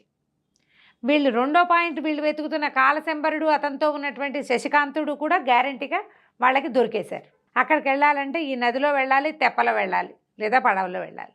అక్కడి నుంచి పులిందుడు అన్నాడు, నా పెళ్ళాన్ని రక్షించుకోవద్దా, నేను మాత్రం, మా దగ్గర తెప్పలు ఉన్నాయి, మా తెప్పలతో పాటు తెప్పలు కట్టండి అని తన బంట్లందరినీ కేకేశాడు. మా తెప్పల్లో వెళ్దామన్నారు. తెప్పల్లో వెళ్ళటమంటే ఆ నది ఎక్కడికి వెళ్తుందో, ఎలా వెళ్తుందో పులిందుడికి తెలీదు, విరూపుడికి తెలీదు, వీళ్ళిద్దరికీ అసలు మొదలే తెలియదు. నదుల్లో ప్రయాణాలు అంత సులువా అడవిలో? అది ఎక్కడి దాకా వెళ్ళి ఢామని కిందకి వెళ్ళిపోతుందో తెలీదు. అవును. దాంట్లో మొసళ్ళు ఉన్నాయా, ఇంకోటి ఉన్నాయా, తిమింగలాలు ఉన్నాయా, వీళ్ళకి తెలియదు. తర్వాత ఎక్కడెక్కడ సుడిగుండాలంటే ఇప్పుడు వాళ్ళ రెగ్యులర్గా వాళ్ళు తిరిగే అడవుల్లో ఉంటే తెలుస్తుంది. ఇదేదో కొత్త ప్రాంతం. పులిందుడు వాడు కూడా తెలియదు, అతను వెతుక్కుంటూ వచ్చాడు ఇక్కడికి. వీళ్ళు ఏదో పక్క నుంచి వీళ్ళు వచ్చారు. అక్కడి నుంచి వెతుకుదామనుకున్నారు. ఈ నదికి అంచు వెంబడి వెళ్దామనుకున్నారు. అంచు వెంబడి వెళ్తుంటే దూరంగా ఒక మలుపులో ఒక పడవ నిలబెట్టినట్టుగా కనపడుతుంది. పడవ కనపడుతుంది, అక్కడికి వెళ్దామనుకున్నారు. తెప్పల్లో తేలి తెప్పలను పక్కకు లాగేశారు, గుర్రాలను పక్కన కట్టేశారు. అందులోకి వెళ్ళి అక్కడికి వెళ్ళేసరికల్లా ఆ పడవ చుట్టూతా మొసళ్ళు కనపడుతుంది. మొసళ్ళు కనపడేసరికల్లా వీడు ఏమన్నా చూస్తామే, ఒక బాణం వేసి కొట్టేసేయి అన్నాడు. బాణం వేసి కొట్టేస్తే తీరా ఆ మొసలి మీదకి ఆ బాణం వెళ్ళేసరికి ఆ మొసలి మొహంలోకి గుచ్చుకోగానే కేవని కేక పెడుతూ ఒక లేచి ఉంచున్నాడు. ఆ మొసలి డిప్ప వేసుకున్నవాడు ఒక మనిషి. మొసలి ఆకారంలో ఉండి మొసళ్ళ దూరం నుంచి మొసళ్ళలా కనబడతాయి, కానీ మొసళ్ళు కాదు, మనుషులే. మొసలు తొడుగేసుకున్నారు అంతే. వాళ్ళు మిగిలిన వాళ్ళు వెంబడబడ్డారు. కుదిరినంత మందిని కొట్టారు. ఈ పులిందుడి తాలూకు జనం కూడా కొంతమంది చేరారుగా. అతనికి తన పెళ్ళాన్ని రక్షించుకునే గోల. ఆ పడవ దగ్గరికి వీళ్ళని వెళ్ళనివ్వల. నానా గందరగోళంగా అయిపోయింది. ఈ గుర్రాలు అవి కూడా నీళ్ళల్లో పడిపోయినాయి. వీళ్ళు నానా రకాలుగా హాహాకారాలు చేస్తూ ఉన్నారు. ఈ గందరగోళంలో మొత్తానికి ఈ మొసలి డిప్పలు వేసుకున్న వాళ్ళంతా తలా ఒక పక్కకి వెళ్ళిపోయారు. సరే, ఆ పడవలో ఏమీ లేదు, పడవ ఖాళీగా ఉంది. సరే, ఇప్పుడు వెళ్ళాలి, పాతాళదుర్గంకి వెళ్ళాలంటే ఈ నది మీదే వెళ్ళాలి. సరే, అక్కడి నుంచి ఏం చేశారు, ఎక్కేద్దాం తెప్పలని మళ్ళీ తెప్పలు కట్టుకున్నారు. ఇంతలో ఏమైంది, పులిందుడు మన విరూపుడు, సోమకుడు, ధూమకుడు ఓ పడవ మీద ఉన్నారు. ఈ సోమకుడి బొడ్డును దోపుకుని ఉన్నాడు కాలశంబరుడి ఇది మంత్రదండం. ఆ దండం ఉండుండి కేకలు పెట్టి వెళ్ళిపోతానంటుంది. అది దాంట్లోంచి విచిత్రమైన శబ్దాలు వస్తాయి. అది పావులాగా కదులుతుంది. పైనుంచి వెళ్తున్న ఒక నల్లటి గద్ద దాన్ని చూసి దీని మీదకి వచ్చేసింది. ఈ రావడం దాన్ని పట్టేసింది. దాంతోపాటు వీళ్ళు ఏం చేశారు, ముందు సోమకుడు నడువుకో తాడు కట్టుకుని కర్ర కట్టాడు, దాంతోపాటు సోమకుడు కూడా పోయాడు పైకి. ఇద్దరు కలిసి గాల్లో తేలుతున్నారు. అక్కడి నుంచి వీళ్ళు ఏం చేశారు, బాణాలు వేసి ఏదో ఒకటి చేసి వాడిని కిందకి లాగాలి కదా. ఆ సోమకుడు కాళ్ళు పట్టుకున్నారు. అతని మీదకి ఒక తాడేసి అక్కడి నుంచి పక్షి రెక్కకి తాడు వేసేసాడు విరూపుడు. అది విదిలించుకోవడానికి ట్రై చేసింది, మధ్యలో వీడిని కూడా లేపేసింది. అక్కడి నుంచి కేకలు పెట్టాడు ధూమకుడు, అందరూ కలిసి పట్టుకోండి లేకపోతే సోమకుడు వెళ్ళిపోతాడు. అతను నడువు కట్టేసింది. బలవంతంగా లాగారు, రాళ్ళేసి కొట్టి, బాణాలు వేసి కొట్టి ఆ రెక్కకి పట్టుకున్న తాడుతోటి ఆ పక్షిని కిందకి లాగారు. ఆ పక్షి తీసుకెళ్ళిపోయింది కదా, 3-4 సార్లు వీడిని కొదేసేసింది విరూపుడిని. పక్షిని మాత్రం వదిలిపెట్టద్దు సోమప్రభు, ఎందుకంటే దాని గుండెకాయ కాల్చుకు తినాలి, లేకపోతే నా పగ తీరదన్నాడు. ఆటవికుల పద్ధతి అట్లా ఉంటుంది కదా. ఆ పక్షిని కూడా మొత్తాన్ని లాగి కింద పడేశారు. అది అసలు ఆ విరూపుడిని గీరి పీకి లాగి పెట్టేసింది. పట్టుకుంటే అది ఆగల చాలా పెద్ద పక్షి. అప్పుడు అతను ఏం చెప్పాడంటే, ఈ పక్షులు ఇక్కడ దొరుకుతాయి, ఇది పక్షి కాదు, ఏదో రాక్షసుడిలాగా ఉంది, ఎంతుందేమిటి, ఒక మనిషిని పైకెత్తేసి రెండో వాడిని పైకి లాగేసేంత శక్తి దానికి. అంటే ఈ ఊళ్ళల్లో ఇక్కడ ఉంటాయి, మా వాళ్ళు చిన్న పిల్లల్ని పట్టుకుంటారు, మాలిం చేస్తే అది ఎంత వేటైనా ఆడుతుంది, తర్వాత అది చాలా నమ్మకంగా ఉంటుంది కుక్కలాగా. మనం ఇలాంటి కథని ఆ సినిమాలో చూసాం, ఏదందులో అవతార్లో పక్షుల్ని మాలిం చేసుకుంటారు, ఆ పక్షి వీళ్ళతో యుద్ధం చేస్తారు. అవి ఇట్లాంటి కథల్లో నుంచి పుట్టినవి ఆ కథ. అవి మనదేనంటారు రమ్మగారు. డెఫినెట్గా వాళ్ళు ఆయనకి వేసినటువంటి తోక, అక్కడి నుంచి ఆ చెవులు, పక్షులతోటి మాలిం చేయటము, నీలం రంగు, డెఫినెట్గా ఇండియన్ మైథాలజీ. అందులో అనుమానం ఏం లేదు. అక్కడి నుంచి పక్షిని కింద పడేసేసారు. ఇతనికి సరదా వచ్చింది, ఈ పక్షినైనా మాలిం చేయొచ్చు. వీళ్ళిద్దరు నవ్వారు, నువ్వు దీని గుండెకాయని తింటానన్నావే అని. బాబు నాన్న చిన్నాన్ని దాన్ని బాగా దువ్వి దానికి కొంచెం ఆహారం పెట్టి 2 చేపలు పట్టుకుని దానికి ఇచ్చి దాన్ని మాలిం చేయడానికి ప్రయత్నం చేస్తాడు. అందరూ కలిసి ఒక చోటకి వెళ్తారు. తీరా వీళ్ళు ఒక దీని వైపుకి వెళ్తుంటే అక్కడ ఒక పడవ దూరంగా వెళ్తూ కనపడుతుంది. అందులో నుంచి ఒక ఆడగొంతు వినిపించింది. ఓకే. దాంతోపాటు కొన్ని తెప్పలు కనపడుతున్నాయి. మొసలి వేషాలు వేసుకున్నారు కదా, వాళ్ళు అక్కడికి వెళ్తున్నారు. అప్పుడు వీడు గట్టిగా పులిందుడు అడిచాడు, అదిగో అదిగో నా పడుచు పెళ్ళాం, అది 10వ పెళ్ళాం వాడి దగ్గర ఉంది, ఆ పడవలో ఉంది అని. తీరా ఆ పడవ మీద వీళ్ళకి కనపడ్డవాడు ఒక మరుగుజ్జు పొట్టిగా ఉన్న ఒక రాక్షసుడు. ఆ తెప్పలతో కలిసి వెళ్తున్నాడు. వాడు ఒక పడవలో ఉన్నాడు. వాడు అక్కడి నుంచి ఏం చేశాడు, వీళ్ళకి చెప్పి ఈ ఆడది నాది, నేను మీకు అప్పచెప్పను, నా దారి నేను పోతున్నానని ఈ మొసలి వాళ్ళకి చక్మా ఇచ్చేసి వాడు అవతలకి వెళ్ళిపోవటం మొదలుపెట్టాడు. ఆ మొసలి వాళ్ళేమో వీళ్ళని ఆపడానికి ట్రై చేస్తారు. వీడు వాడి గోలంటే నా పెళ్ళామో అంటుంటాడు వాడు. ఆ పెళ్ళామంటే మరి వాడితో పాటు వెళ్ళాలి కదా, వాడు ఒప్పుకున్నారు. వీళ్ళకి తెప్పలు ఇచ్చింది వాడు. మధ్య మధ్యలో తెప్పల నుంచి బయటపడిపోతున్నారు, మళ్ళీ ఎక్కేస్తున్నారు. వాడి వెనకాల పరిగెత్తారు. వాడు వీళ్ళకి దొరకకుండా తిరిగి తిరిగి తిరిగి తిరిగి తిరిగి చివరికి ఒక ఐలాండ్ లాంటి దాని దగ్గరికి వెళ్ళిపోయాడు. ఆ అమ్మాయి చేపుచ్చుకుని లాక్కెళ్ళిపోతున్నాడు. వీళ్ళు కూడా అక్కడ దిగేశారు. ఎంతమంది దిగారు? సోమకుడు, ధూమకుడు, విరూపుడు, పులిందుడు, వీళ్ళ తాలూకు సైన్యం కొంతమంది భిల్లులు.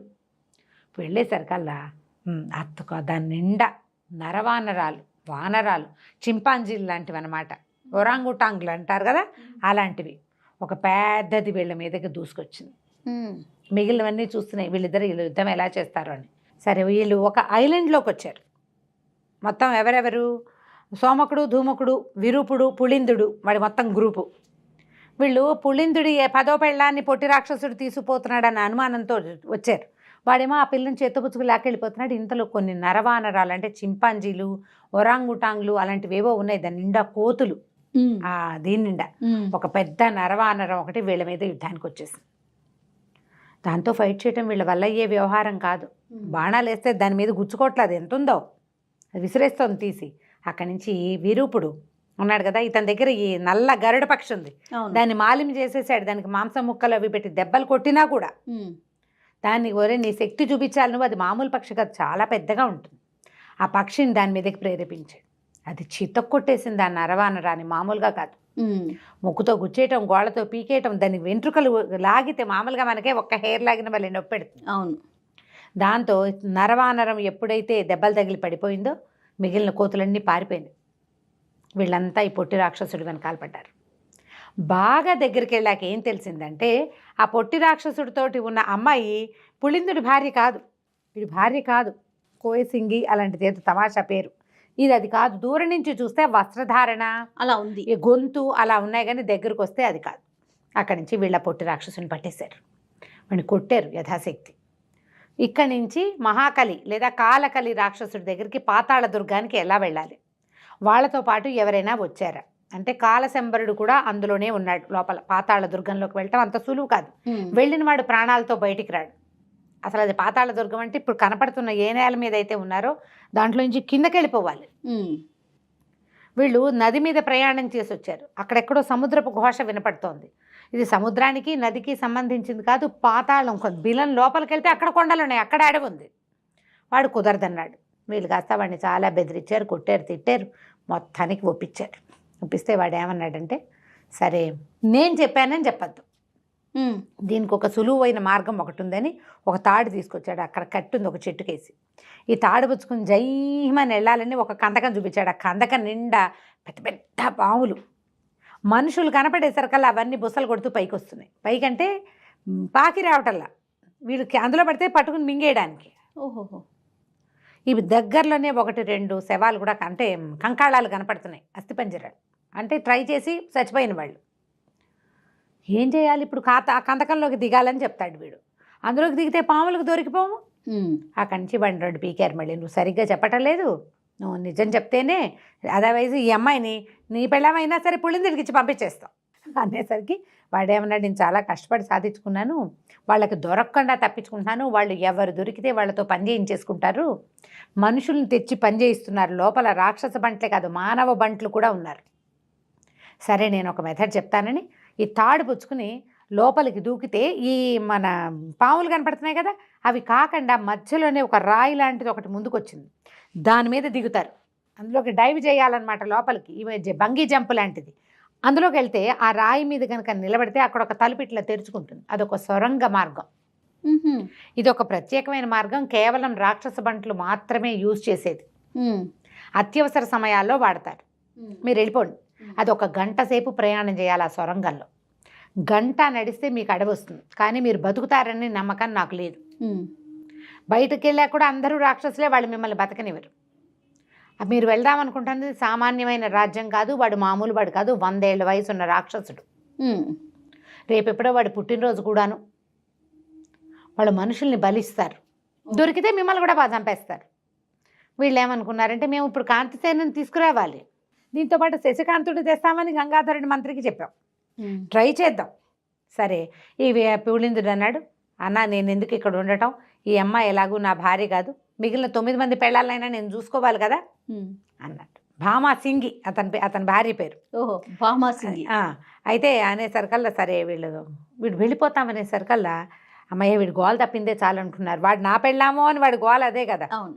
సరే పోతే పొమ్మన్నారు, మీ ఆవిడ కనుక ఎక్కడైనా కనబడితే తీసుకొస్తాం, నువ్వు ఇప్పటిదాకా మాకు చేసిన సహాయానికి, అవసరమైతే మేము వెనక్కి వచ్చాక మళ్ళీ సహాయం చేద్దువు కానీ అని చెప్పారు. చెప్పేసరికల్లా సరే అన్నారు.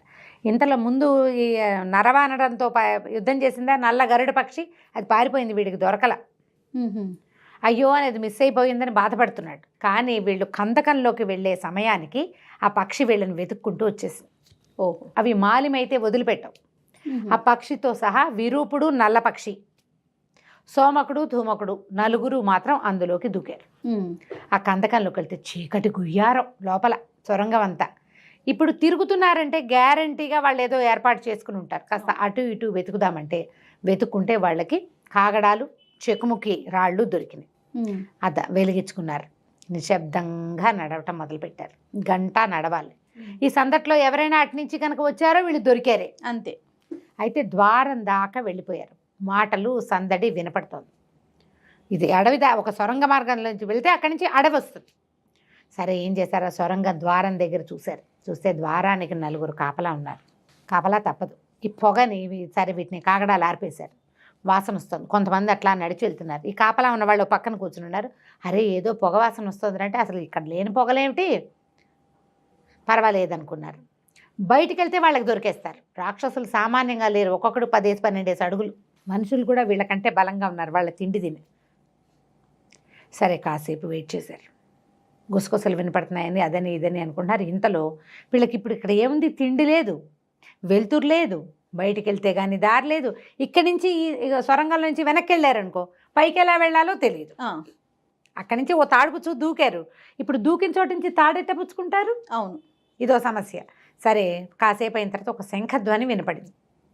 వినపడంగానే అక్కడక్కడ నడుస్తున్న వాళ్ళంతా తలా ఒక పక్కకే నడుచుకుంటూ వెళ్ళిపోతున్నారు. వీళ్ళకి ఫుడ్కి ఆహారానికి ఏదో వచ్చింది పిలుపు, బ్రేక్ఫాస్టో లంచో ఏదో ఉంది, అందుకే వీళ్ళంతా పోతున్నారు అని చెప్పి ఏం చేశారు, వీళ్ళేమో ఆ ద్వారంలోంచి బయటకు వెళ్ళటానికి ట్రై చేశారు. అయితే ఈ ద్వారం దగ్గర కాపలా ఉన్న వాళ్ళు కూడా వెళ్ళిపోతున్నారు, ఒక్కడు మాత్రం వెనక్కి వచ్చాడు. ఇక్కడ ఏవో గుసగుసలు వినపడుతున్నాయని వాడిని లోపలికి రానిచ్చి కొట్టేశారు వీళ్ళు. వాడు అరవబోయాడు శత్రువులని, అరవనివల వాడు మూతి మొహం మీద కొట్టేసి వాడిని లోపలికి లాగి ఓ పక్కన పెట్టారు. బయటికి వెళ్తే వాళ్ళకి కనపడింది పెద్దవి 4 ఏనుగులు పూల్చిన ఒక బ్రహ్మాండమైన రథం ఉంది అక్కడ. ఆ రథం మీద ఒకడు నడిచొస్తున్నాడు, ఒకడు వస్తున్నాడు ఎక్కి. ఎంతున్నాడు వాడు, 7-8 మంది మనుషులంత ఎత్తు, 7-8 మంది బలశాలుడు అంత లావు, పెద్ద రాతి గద భుజానేసుకుని ఏనుగులు పూంచిన రథం మీద వెళ్తున్నాడు. వీడే రాక్షసుడు తెలిసింది. వీడు కాంతిసేనని పెళ్లి చేసుకోవాలనుకుంటున్నాడు. కాంతిసేన ఎంత ఉంటుంది యువరాణి, చిన్న బొమ్మ అంతే కదా. మనుషుల్లో ఆడపిల్లలు కొంచెం పొట్టిగా ఉంటారు, రాజకుమారి పరమ నాజుకు. చూస్తూ ఉన్నారు, భయం వేసింది వీళ్ళకి. వీడిని ఎదుర్కోగలమా మనం? వాడు వెనకాల కూడా రాక్షస బంట్లు వెళ్తున్నారు. అక్కడి నుంచి ఈ సొరంగ మార్గం నుంచి అడవి దారి పట్టడానికి ఒక 400-500 గజాలు ఉంది. ఈ కొట్టిన వాడిని భుజాన్ని వేసుకుని వెళ్ళిపోదాం అనుకున్నారు. అక్కడే ఉంటే ఎవరో ఒకళ్ళు కనపడతారు. భుజాన్ని వేసుకుని పరిగెత్తడం అసాధ్యం. వాడు చాలా పెద్ద శరీరం ఉంది, వాడు 10 అడుగులు ఉన్నాడు, వీళ్ళు 6 అడుగులే ఉంటారు. ఇద్దరు కలిసి భుజాన్ని వేసుకోవడం కూడా కష్టమే. ఎంత ఆటవికుడైనా విరూపుడి వల్ల కూడా కాదు. వాడిని అక్కడే బారేసి పరిగెత్తారు. కాసేపు అయ్యాక వాడు బయటకు వచ్చి ఎవరో వచ్చారని చెప్తాడు. వీళ్ళు పరిగెత్తుకుంటూ వెళ్ళారు. వెళ్ళగా వెళ్ళగా వెళ్ళగా వెళ్ళగా మనకు తెలియదు ఇక్కడ ఏమి దారి తెన్ను. ఎవడైనా ఒక రాక్షస బంటు దొరకాలి. ఇట్లా ఎలా తెలుస్తుంది? ఏం తెలుసుకుంటారు అక్కడ? అసలు అవకాశమే లేదు. వీళ్ళు ముగ్గురు వెళ్తుంటే వీళ్ళకి ఈ పొట్ట నడుంలో దోపుకుని ఉన్నాడు. ఎవరిది? కాలశంబరుడిది మంత్రదండం. అది కీచు కీచుమంటూ ధ్వని చేసి ఒకవైపుకి చూపిస్తారు. దాన్ని పిలుస్తున్నారు. ఇప్పుడు అది ఒకటే దారి. అంటే కాలశంబరుడు కూడా ఖచ్చితంగా ఇక్కడే ఉన్నాడు. కానీ అతన్ని పట్టుకుని ఉంటారా? అతను మాయమ్మ అంతగాడు, కనపడకుండా ఉండగలడు. అతనికి అగ్నిస్తంభన, జలస్తంభన విద్యలు కూడా వచ్చు. ఓహో అంటాడు విరూపుడు. ఇవన్నీ వచ్చు, ఆయన పట్టుకోలేరు. బహుశా దాంకుని ఉంటాడు, ఎక్కువ చోట దాక్కుంటాడు. సరే ఇది మంత్రదండం పిలుస్తోంది కదా అని ఆ దండం పిలిచిన వైపుకి వెళ్తున్నారు. వెళ్తుంటే ఒక పెద్ద జలపాతం కనపడి సోమకుడు పరిగెత్తాడు. అమ్మయ్య, మంచినీళ్ళు ఎప్పటి నుంచో నోరు ఎండుకుపోతోంది అని ఇట్లా దోసులతో నీళ్లు తీసుకున్నాడు. నోట్లోకి నీళ్లు వెళ్ళకముందే టకీమని నీళ్ళు ఆగిపోయింది. జలపాతం మొత్తం మాయమైపోయింది. దూరంగా జలపాతం ఎక్కడి నుంచి వస్తుందో అక్కడ ఒక తెర మీద కనపడ్డట్టుగా కాలశంబరుడి రూపం కనపడుతోంది. ఆశ్చర్యపోయారు. ఒరే చూడండి రా చూడండి రా. ఆ నీళ్లు ముట్టుకోగానే మాయమైపోయింది. చూసేసరికల్లా అక్కడి నుంచి ఎవరది? ఆటవిక దొర విరూపుడేనా అని ప్రశ్న వచ్చింది. వచ్చేసరికల్లా దొర, కాలశంబర దొరని వీటికి నేల మీద పడిపోయాడు విరూపుడు. నువ్వు ఇక్కడ ఉన్నావా? మాంత్రిక దొర ఇక్కడే ఉన్నాను, లోపలికి రండి అన్నాడు. ఆ లోపలికి వెళ్దామంటే ఆ తెరలాగా కనపడుతుందిగా అగ్ని జ్వాలలు దాని నిండా. అందులోకి ఎట్లా వెళ్తారు మనుషులు? దగ్గరికి వెళ్ళారు. దగ్గరికి వెళ్తే వీళ్ళిద్దరూ ఎవరు? ఆ రాజ్యంలో కనపడ్డారు, వీళ్ళిద్దరేనా అని అడిగాడు. అవునన్నాడు. మీ మహారాజు ఉగ్రసేనుడు ఎలా ఉన్నాడు? కూతురు ఎత్తుకుపోయాక అనగానే వీళ్ళకి తెలిసిపోయింది. అతనికి మొత్తం కథ అంతా తెలుసు. ఆయన బయటకు వచ్చి వీళ్ళని లోపలికి తీసుకెళ్ళాడు. లోపలికి తీసుకెళ్తే లోపల ఒక పెద్ద ప్రపంచం ఉంది. ఎప్పుడైతే వీళ్ళు లోపలికి వచ్చేసారో జలపాతం యథాతథంగా మళ్ళీ ప్రవహించడం మొదలుపెట్టింది. అక్కడ వీళ్ళు ఉన్న సంగతి తెలియదు అనమాట. ఎవరైనా నీళ్లు ముట్టుకుంటేనే తెలుస్తుంది. వీళ్ళకి ఈ జలపాతం కాకుండా పక్కన ఇంకో పెద్ద సరోవరం ఒకటి ఉంది. రాక్షసులు ఆ నీళ్లు వాడుకుంటారు ఇంకొంచెం ఎత్తులో. వాళ్ళు పొడుగాటి మనుషులు కదా, ఈ ప్రవహించే నీళ్ళ జోలికి వాళ్ళు రావటల్లా. వాళ్ళకి కొంచెం మంత్రాల భయాలు కూడా ఉంటాయి. ఆ పై దాంట్లోకి వెళ్తారనమాట. పై దాన్ని నీళ్ళు వాడుకుంటారు. లోపల తీసుకెళ్తే చాలామంది మనుషులు మూలికలు, భస్మాలు ఏవో నూరుతున్నారు గందరగోళంగా. చాలా పని జరుగుతుంటే అప్పుడు అడిగాడు, మీరు ఎలా వచ్చారు, ఏమి వచ్చారు అనేసరికల్లా ఈతను వీడేం చేశాడు, తనకు బొడ్లో ఉన్నటువంటి మంత్రదండాన్ని, క్షమించండి మా కాలశంబర ద్వారా మాకు మీ సంగతి తెలీదు, ఆనాటి రాత్రి మీరు వదిలిపెట్టేసిన ఈ మంత్రదండాన్ని పట్టుకునే ఇంత దూరం వచ్చాము అని చెప్పి మంత్రదండాన్ని కాలశంబరుడికి అప్పచెప్పాడు. ఓకే. దండం తీసుకోగానే ఆయన మా నాన్నది ఇది అని, మా తండ్రి చాలా దుర్మార్గంగా వధింపబడ్డాడు ఇక్కడ ఉన్నటువంటి కాలకలి రాక్షసుడి వల్ల. వాడిని అంతం చేయడం కోసమే ఇక్కడికి వచ్చాను. నాకు సహాయం చేసే వాళ్ళు ఎవరో కాదు, మీ రాజుగారి మంత్రి గారి స్నేహితుడి కుమారుడైన భద్రుడు. ఈ భద్రుడు ఎవడు? మొట్టమొదటి కత్తి దెబ్బ తిని రాజ్యానికి పరిగెత్తినవాడు. వాడు సైన్యంతో ఇక్కడికి వచ్చేసాడు. వీళ్ళు ఆశ్చర్యపోయారు. వీళ్ళు వచ్చే దారిలో చూశారు, ఆ కొండ కింద భాగంలో వీళ్ళు లోపలికి దిగారు. లోపల కూడా కొండలున్నాయి, అడవులున్నాయి, జలపాతాలున్నాయి, సరోవరాలున్నాయి. పాతాళంలో అదే పాతాళ దుర్గం. ఆ కాలకలి, ఆ మహాకలి రాక్షసుడి యొక్క సామ్రాజ్యం అదంతా. అక్కడ ఏం కనపడుతోంది? వీళ్ళకి వ్యవసాయం చేస్తున్నారు రాక్షసులు. కొంతమంది మానవులు కూడా వాళ్ళకి సహాయం చేస్తున్నారు. దున్నడానికి వాళ్ళు వాడుతున్న జంతువులు ఏంటంటే ఏనుగులు, సింహాలు, పులులు, నాగళ్ళు లాగుతున్నాయి. లొట్టిపెట్టలు ఉండవులే ఊళ్ళలో, ఖడ్గమృగాలు, వాటికి ముక్కుకి తాళ్ళేసి వాటిని ఏం చేశారంటే వాటిని సాధు జంతువులుగా మార్చారు. సింహాలని, పులుల్ని కూడా సాధువుల ఆహారం పెట్టి తమతో పని చేయించుకుంటారు. వాటితో తమతో పాటు అవి ఉండడానికి వీలుగా. ఇప్పుడు మాంసాహారం తినే జంతువులు వీళ్ళతో ఎందుకుంటాయి? అవును, ఆకలేసినప్పుడు ఎవడో ఒకటి మీద పడి పీక్కు తింటాయి ఏమి దొరకపోతే. అవును, అట్లా చెయ్యనివ్వకుండా చేస్తున్నారు. ఆ మొత్తం ఇదంతా ఎఫెక్ట్ అంతా కుంభీరుడిది. వీడికి ఒక రాక్షసుడు పిల్లని ఎత్తుపోయాడు కదా, వాడికి ఎఫెక్ట్ అనమాట అది. వాడి వంశం వాళ్ళే ఆ పనులు చేస్తారు. అయితే ఈ లోపలికి వెళ్ళిన తర్వాత భద్రుడు ఎలా వచ్చాడు అని ఆశ్చర్యపోయారు వీళ్ళు. భద్రుడు కత్తిపోటు తగిలినవాడు. వాడికి దెబ్బ మానింది. ఇప్పటికి ఈ మొత్తం ప్రయాణంలో 2-3 నెలలు గడిచిపోయినాయి. 3 months పట్టింది రాజకుమార్తెని ఎత్తుకుపోయి. అప్పటికి 3 నెలలు. ఎంత ప్రయాణం చేశారు వీళ్ళు, ఎన్ని చోట్ల ఆగారు నీళ్లలో నిప్పుల్లో. అయితే భద్రుడు అతను వేరే వైపు నుంచి వచ్చాడు. మీరు దగ్గర దారి, ప్రమాదకరమైన దారిలో వచ్చారు పొట్టి రాక్షసుడు సహాయంతో. అదే పొట్టి రాక్షసుడు వీళ్ళకి దగ్గర దారి, దూరం దారి, ఈజీగా వచ్చే దారి చూపించాడు. భద్రుడు కొంత సైన్యంతో ఇక్కడికి వచ్చేసాడు పాతాళ దుర్గం దగ్గరికి. అతని సహాయంతో మేమేం చేస్తున్నాం, బోళ్ళని భస్మాలు అవి ఇవి నూరుతున్నారు, ఆకులు అలమలతోటి. వాటితోటి రాక్షసులకి మత్తెక్కిస్తారు. ఇంకొక 2 రోజులే సమయం ఉంది. 2 రోజుల్లో ఈ మహాకలి రాక్షసుడి యొక్క శతదినోత్సవం. శతదినోత్సవం అనకూడదు, శతవర్ష జయంతి, 100వ పుట్టినరోజు. ఆ రోజు మర్నాడు శశికాంతుడిని బలిస్తారు. సర్వలక్షణ సంపన్నుడైన క్షత్రియ యువకుడిని బలివ్వాలి పుట్టినరోజు మర్నాడు. అప్పుడు కాంతిసేనని సర్వలక్షణ సంపన్నురాలైనటువంటి అమ్మాయిని పెళ్లి చేసుకోవాలి. కాంతిసేనని పెళ్లి చేసుకుంటాడు, శశికాంతుడిని బలిస్తాడు. కానీ వీళ్ళిద్దరు మాది వచ్చే దారిలో ఎప్పుడు కాలశంబరుడు చెప్తున్నాడు కదా, ఇది నేను శశికాంతుడిని రక్షించాను, అతని కోసం వీళ్ళు రాక్షసులు ప్రయత్నం చేస్తున్నారని నాకు తెలిసింది. నాతో దాచిపెడదామని నేను తీసుకొస్తుంటే మధ్యలో చాలా పెద్ద యుద్ధం జరిగింది. శశికాంతుని వాళ్ళు పట్టుకుపోయారు. శశికాంతుడు వాళ్ళకి దొరికిపోయాడు. కాకపోతే ఒకే చీరలో ఉన్నటువంటి శశికాంతుడు కాంతిసేన ప్రేమించుకున్నారు, పెళ్లి చేసుకుందాం అనుకున్నారు. 3 నెలల సమయం చాలు కదా ప్రేమకి పెళ్లికి. వాళ్ళిద్దరూ కలిసే ఉన్నారు, ఒకచోటే ఉన్నారు. వేరు గూళ్ళల్లో ఉన్నప్పటికీ మాట్లాడుకుంటున్నారు. స్వజాతి వాడు కనపడితే మాట్లాడుకుంటారు. ఇప్పుడు ఒక రాత్రిలో ఈ మొత్తం వీళ్ళ నూరిన భస్మాలన్నీ చెట్ల మీదకి చేర్చాలి. నేను బ్రీఫ్గా చెప్తున్నా జయ, అసలు ఈ కథ చదివితే ఎంత ఇంట్రెస్టింగ్గా ఉంటుందో, రీడ్ అలౌడ్ చేసి పెట్టాలని ఎంత కోరికగా ఉందో నాకు. ఇది భలే ఏమనాలంటే బ్రహ్మాండమైన ఫైటింగ్. ఓకే, స్లోగా చదివితే ఎంత బాగుంటుందో. రీడ్ అలౌడ్ చేయాలని మీకోసం అంటే కథకి చకచకా చెప్పేస్తున్నారు. వీడు నుంచున్నాడు, వాడు పడుకున్నాడు, రాగాడు, తోసాడు, అవన్నీ చెప్పలేకపోతాం కదా, చదివితే కుదురుతుంది. అక్కడి నుంచి ఇంకా రకరకాలు ఏర్పరుస్తున్నారు. ఇంతలో భద్రుడు వచ్చాడు, వీళ్ళని పలకరించాడు. సోమకుడిని ధూమకుడిని. ఇప్పటిదాకా కథలో చూడు సోము ధూము ఇద్దరు హీరోలుగా కనపడ్డారు మనకి. అవునవును. ఇప్పుడు వీళ్ళు సైడ్ క్యారెక్టర్స్ అయిపోయారు. ఇక్కడ భద్రుడు హీరో, కాలశంబరుడు హీరో. ఈ చివరి ఎపిసోడ్స్లో అతను ఏం చెప్పాడంటే, నేను మొత్తం మీరు ఇచ్చిన భస్మాలన్నీ అన్ని చెట్ల మీదకి ఎక్కిచ్చేసా, కాకపోతే సరోవరంలో నీళ్ళ దగ్గర మాత్రం ఒక ఏర్పాటు చేయాలి. అందులోకి వెళ్ళి ఆ సరోవరం లోపల ఒక రాయి ఉంది, దాన్ని తీయమని చెప్పాడు ఈయన.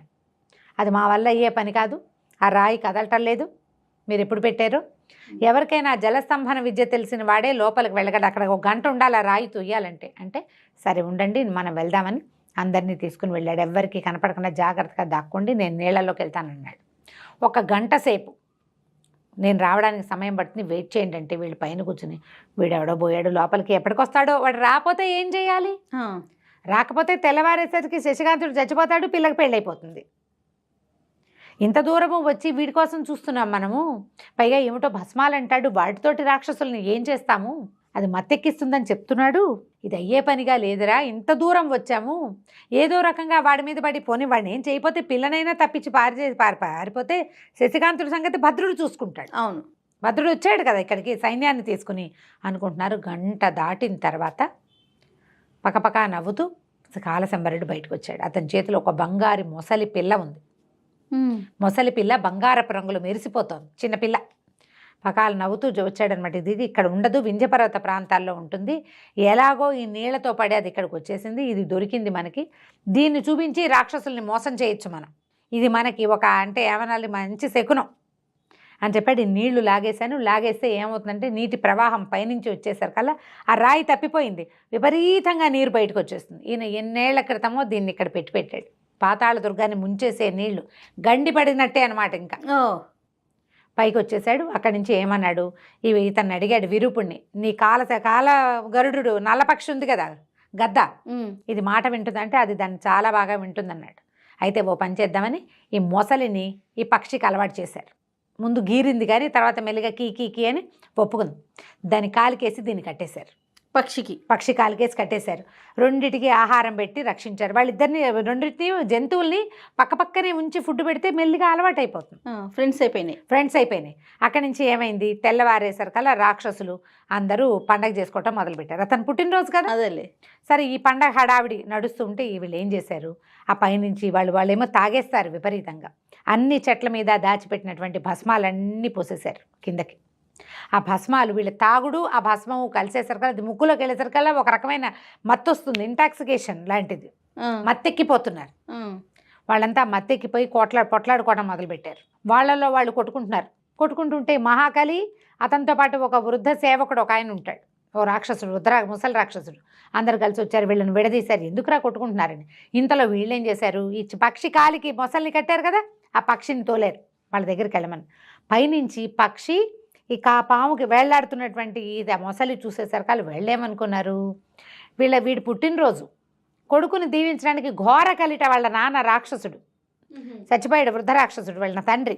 ఆయన వచ్చాడు దీవించడానికని వీళ్ళంతా దండాలు పెట్టారు. మా నాన్న నల్లపక్షిగా ఎందుకు వస్తాడు, చీచీ అంటాడు ఈయన. పెద్ద రాక్షసుడు ఏమంటాడు, చీచీ మా నాన్న నల్లపక్షిగా ఎందుకు వస్తాడంటే మనోభావాలు దెబ్బతింటాయి. మిగిలిన వాళ్ళకి కొంతమందికి నచ్చలేదు, అలా చెప్పకూడదు. ఇంతలో ఏమైంది, ఆ వేళ్లాడుతున్న బంగారు మొసల్ని చూసేసరికి ఇతనికి అనుమానం, ఏదో తళుక్కుమంటోంది. పక్షి బాగా పెద్దది, దాని కాలికి ఇంతే ఉంది, ఇది మొసలి పిల్ల ఇంతే ఉంది, అది ఉండుండి దగదగలాడుతోంది. బాగా కీన్గా చూసి ఏమన్నాడంటే, అసలు ఈ మొసలి మన ప్రాంతంలోది కాదు, ఎవరో మనుషులు తిరుగుతున్నారు, కాలశంబరుడు ఏదో మోసం చేస్తున్నాడు మన్ని అని చెప్పాడు. కానీ జనాలు ఆగల. ఇంతలో ఈ సరోవరం నుంచి రాయి తీసేశాడుగా, ఒక పెద్ద శబ్దంతో నీళ్లు రావడం మొదలుపెట్టినాయి. అన్ని పక్కల నీళ్లు. రాక్షసులకి బర్త్డే సెలబ్రేషన్స్ అయిపోయినాయి. ఇంతలో అంతకుముందు వీళ్ళు ఏం చేశారంటే, ఒక చెట్టు బోదలోంచి చిన్న ద్వారం చేసి చూపించాడు. అక్కడ కాంతిసేన ఒక అమ్మాయితో కలిసి విహరిస్తున్నట్టు, వాళ్ళకి కాపలాగా కుంభీరుడు ఉన్నట్టు. అప్పుడు ఏం చెప్పాడనమాట, రాహువు కేతువు ఇద్దరు రాక్షసులు ఉన్నారు కదా, రాహు వంశం వాళ్ళు కేతు వంశం వాళ్ళు ఉన్నారు. రాహు వంశం వాళ్ళు చిన్న గ్రూపు, అది కుంభీరుడు అనుకో. ఓకే. కేతు వంశం వాడు చాలా పెద్ద గ్రూపు. వాళ్ళ దగ్గర వీళ్ళు బానిసలుగా ఉండవలసి వచ్చింది. అందుకే ఆ పిల్లని ఎత్తుకురావడం ఇష్టం లేదు వాడికి. పాపం చచ్చినట్టు తీసుకొచ్చాడు. ఇంకో దారి లేక అమ్మాయి కూడా చెప్పాడు, నీకు నచ్చిన వాడి నుంచి పెళ్లి చేస్తానమ్మా, లాస్ట్ మినిట్లో నేను తప్పించేస్తాను అని. ఆ కుంభీరుడు అక్కడ కూర్చొని కనపడ్డాడు. నీ వంశం వాళ్ళకి మొత్తం పాతాళ దుర్గాన్ని ఇచ్చేస్తానని ఈయన ఇతను ప్రామిస్ చేశాడు. ఇది కాలశంబరుడు, మాకు హెల్ప్ చెయ్యి. ఇవి ఏ జంతువులతోటైతే వీళ్ళు ఫుడ్ పెట్టకుండా వాటికి సాధు ఆహారం పెట్టి వ్యవసాయం చేస్తున్నారు కదా, వాళ్ళకి ఒక రోజంతా ఉపవాసం. ఆ జంతువులకి ఆకలిస్తే మర్నాడు యుద్ధానికి వచ్చేవా అవి వీళ్ళ మీదకి. అవును. ఏనుగులకి ఫుడ్ లేదు, సింహాలకి పులులకి ఫుడ్ లేదు, బాగా తిక్కొచ్చేసేలాగా చేసేసారనమాట. సమయానికి కాంతిసేనని తెచ్చి మీకు అప్పచెప్తాను, ఆ జంతువులను వదిలిపెట్టేస్తాను. వాళ్ళ గ్రూపు కింద ఉన్నాయన్నమాట. ఎప్పుడైతే ఈ నీళ్లు తన్నుకొచ్చేసినాయో రాక్షసులందరూ తలా పక్కకి కకావికలుగా పరిగెత్తారు, పారిపోయారు. ఏ పక్కన వాళ్ళు ఆ పక్కన. అక్కడి నుంచి జంతువులను వదిలేశారు. అవేమో దొరికిన వాళ్ళ మీద పడ్డట్టు పడిపోయినాయి. కానీ ఈ మహాకాళి రాక్షసుడికి వాడి పెంపుడు ఏనుగులు 2 ఉన్నాయి. ఓ ఏనుగు మీద ఎక్కి తిరుగుతాడు అతను. ఆ ఏనుగు మీద వెళ్ళాడు, కొంతమంది సైనికులను తీసుకెళ్ళాడు. అతనికి అర్థమైంది ఇది వీడు చేస్తున్నాడు అనే సంగతి. నానా గందరగోళం తర్వాత వీళ్ళకి చిన్న చిన్న దారులు దొరికినాయి పారిపోవడానికి. భద్రుడు అండుకో అతని తాలూకు సైన్యం. ఈ లోపల కుంభీరుడు ఏం చేశాడంటే, కాంతిసేనని శశికాంతుడిని తీసుకొచ్చి చెప్పాడు. నిజానికి శశికాంతుడి చుట్టూతో తిరిగింది కథ, అతన్ని హీరోగా ఎక్కడా చూపించలేదు. అవును, మనం చాలా కథలో చూస్తాం వాడే కథకి మెయిన్. కానీ వాడు హీరోగా ఉంటాడు. అవును, వాడు హీరోగా ఉంటాడు. వాడు కేవలం హీరో వెనకాల పక్కన ఉంటాడు, వాడినే హీరో రక్షిస్తూ ఉంటాడు. హీరో రెండో వాడు అవుతాడు. మొదటేమో సోమకుడు ధూమకుడు హీరోలు, ఇక్కడేమో కాలశంబరుడు హీరో. భద్రుడు కూడా ఒక మాదిరి చిన్నపాటి హీరోగా ఉంటాడు. అక్కడి నుంచి రాక్షసుల్ని దొరికిన వాళ్ళు దొరికినట్టు కొట్టి చంపేస్తారు వీళ్ళు. వాళ్ళకి నీళ్ళంటే భయం, మంత్రాలంటే భయం. నీళ్లలో మునిగిపోతుంటే ఇక పారిపోతారు వాళ్ళు. ఇంకా చాలామంది రకరకాలుగా పడిపోయారు. ఒక్క మహాకలి మాత్రం బయటకు వచ్చేసి పాతాళ దుర్గ నుంచి బయటకు వచ్చేసాడు.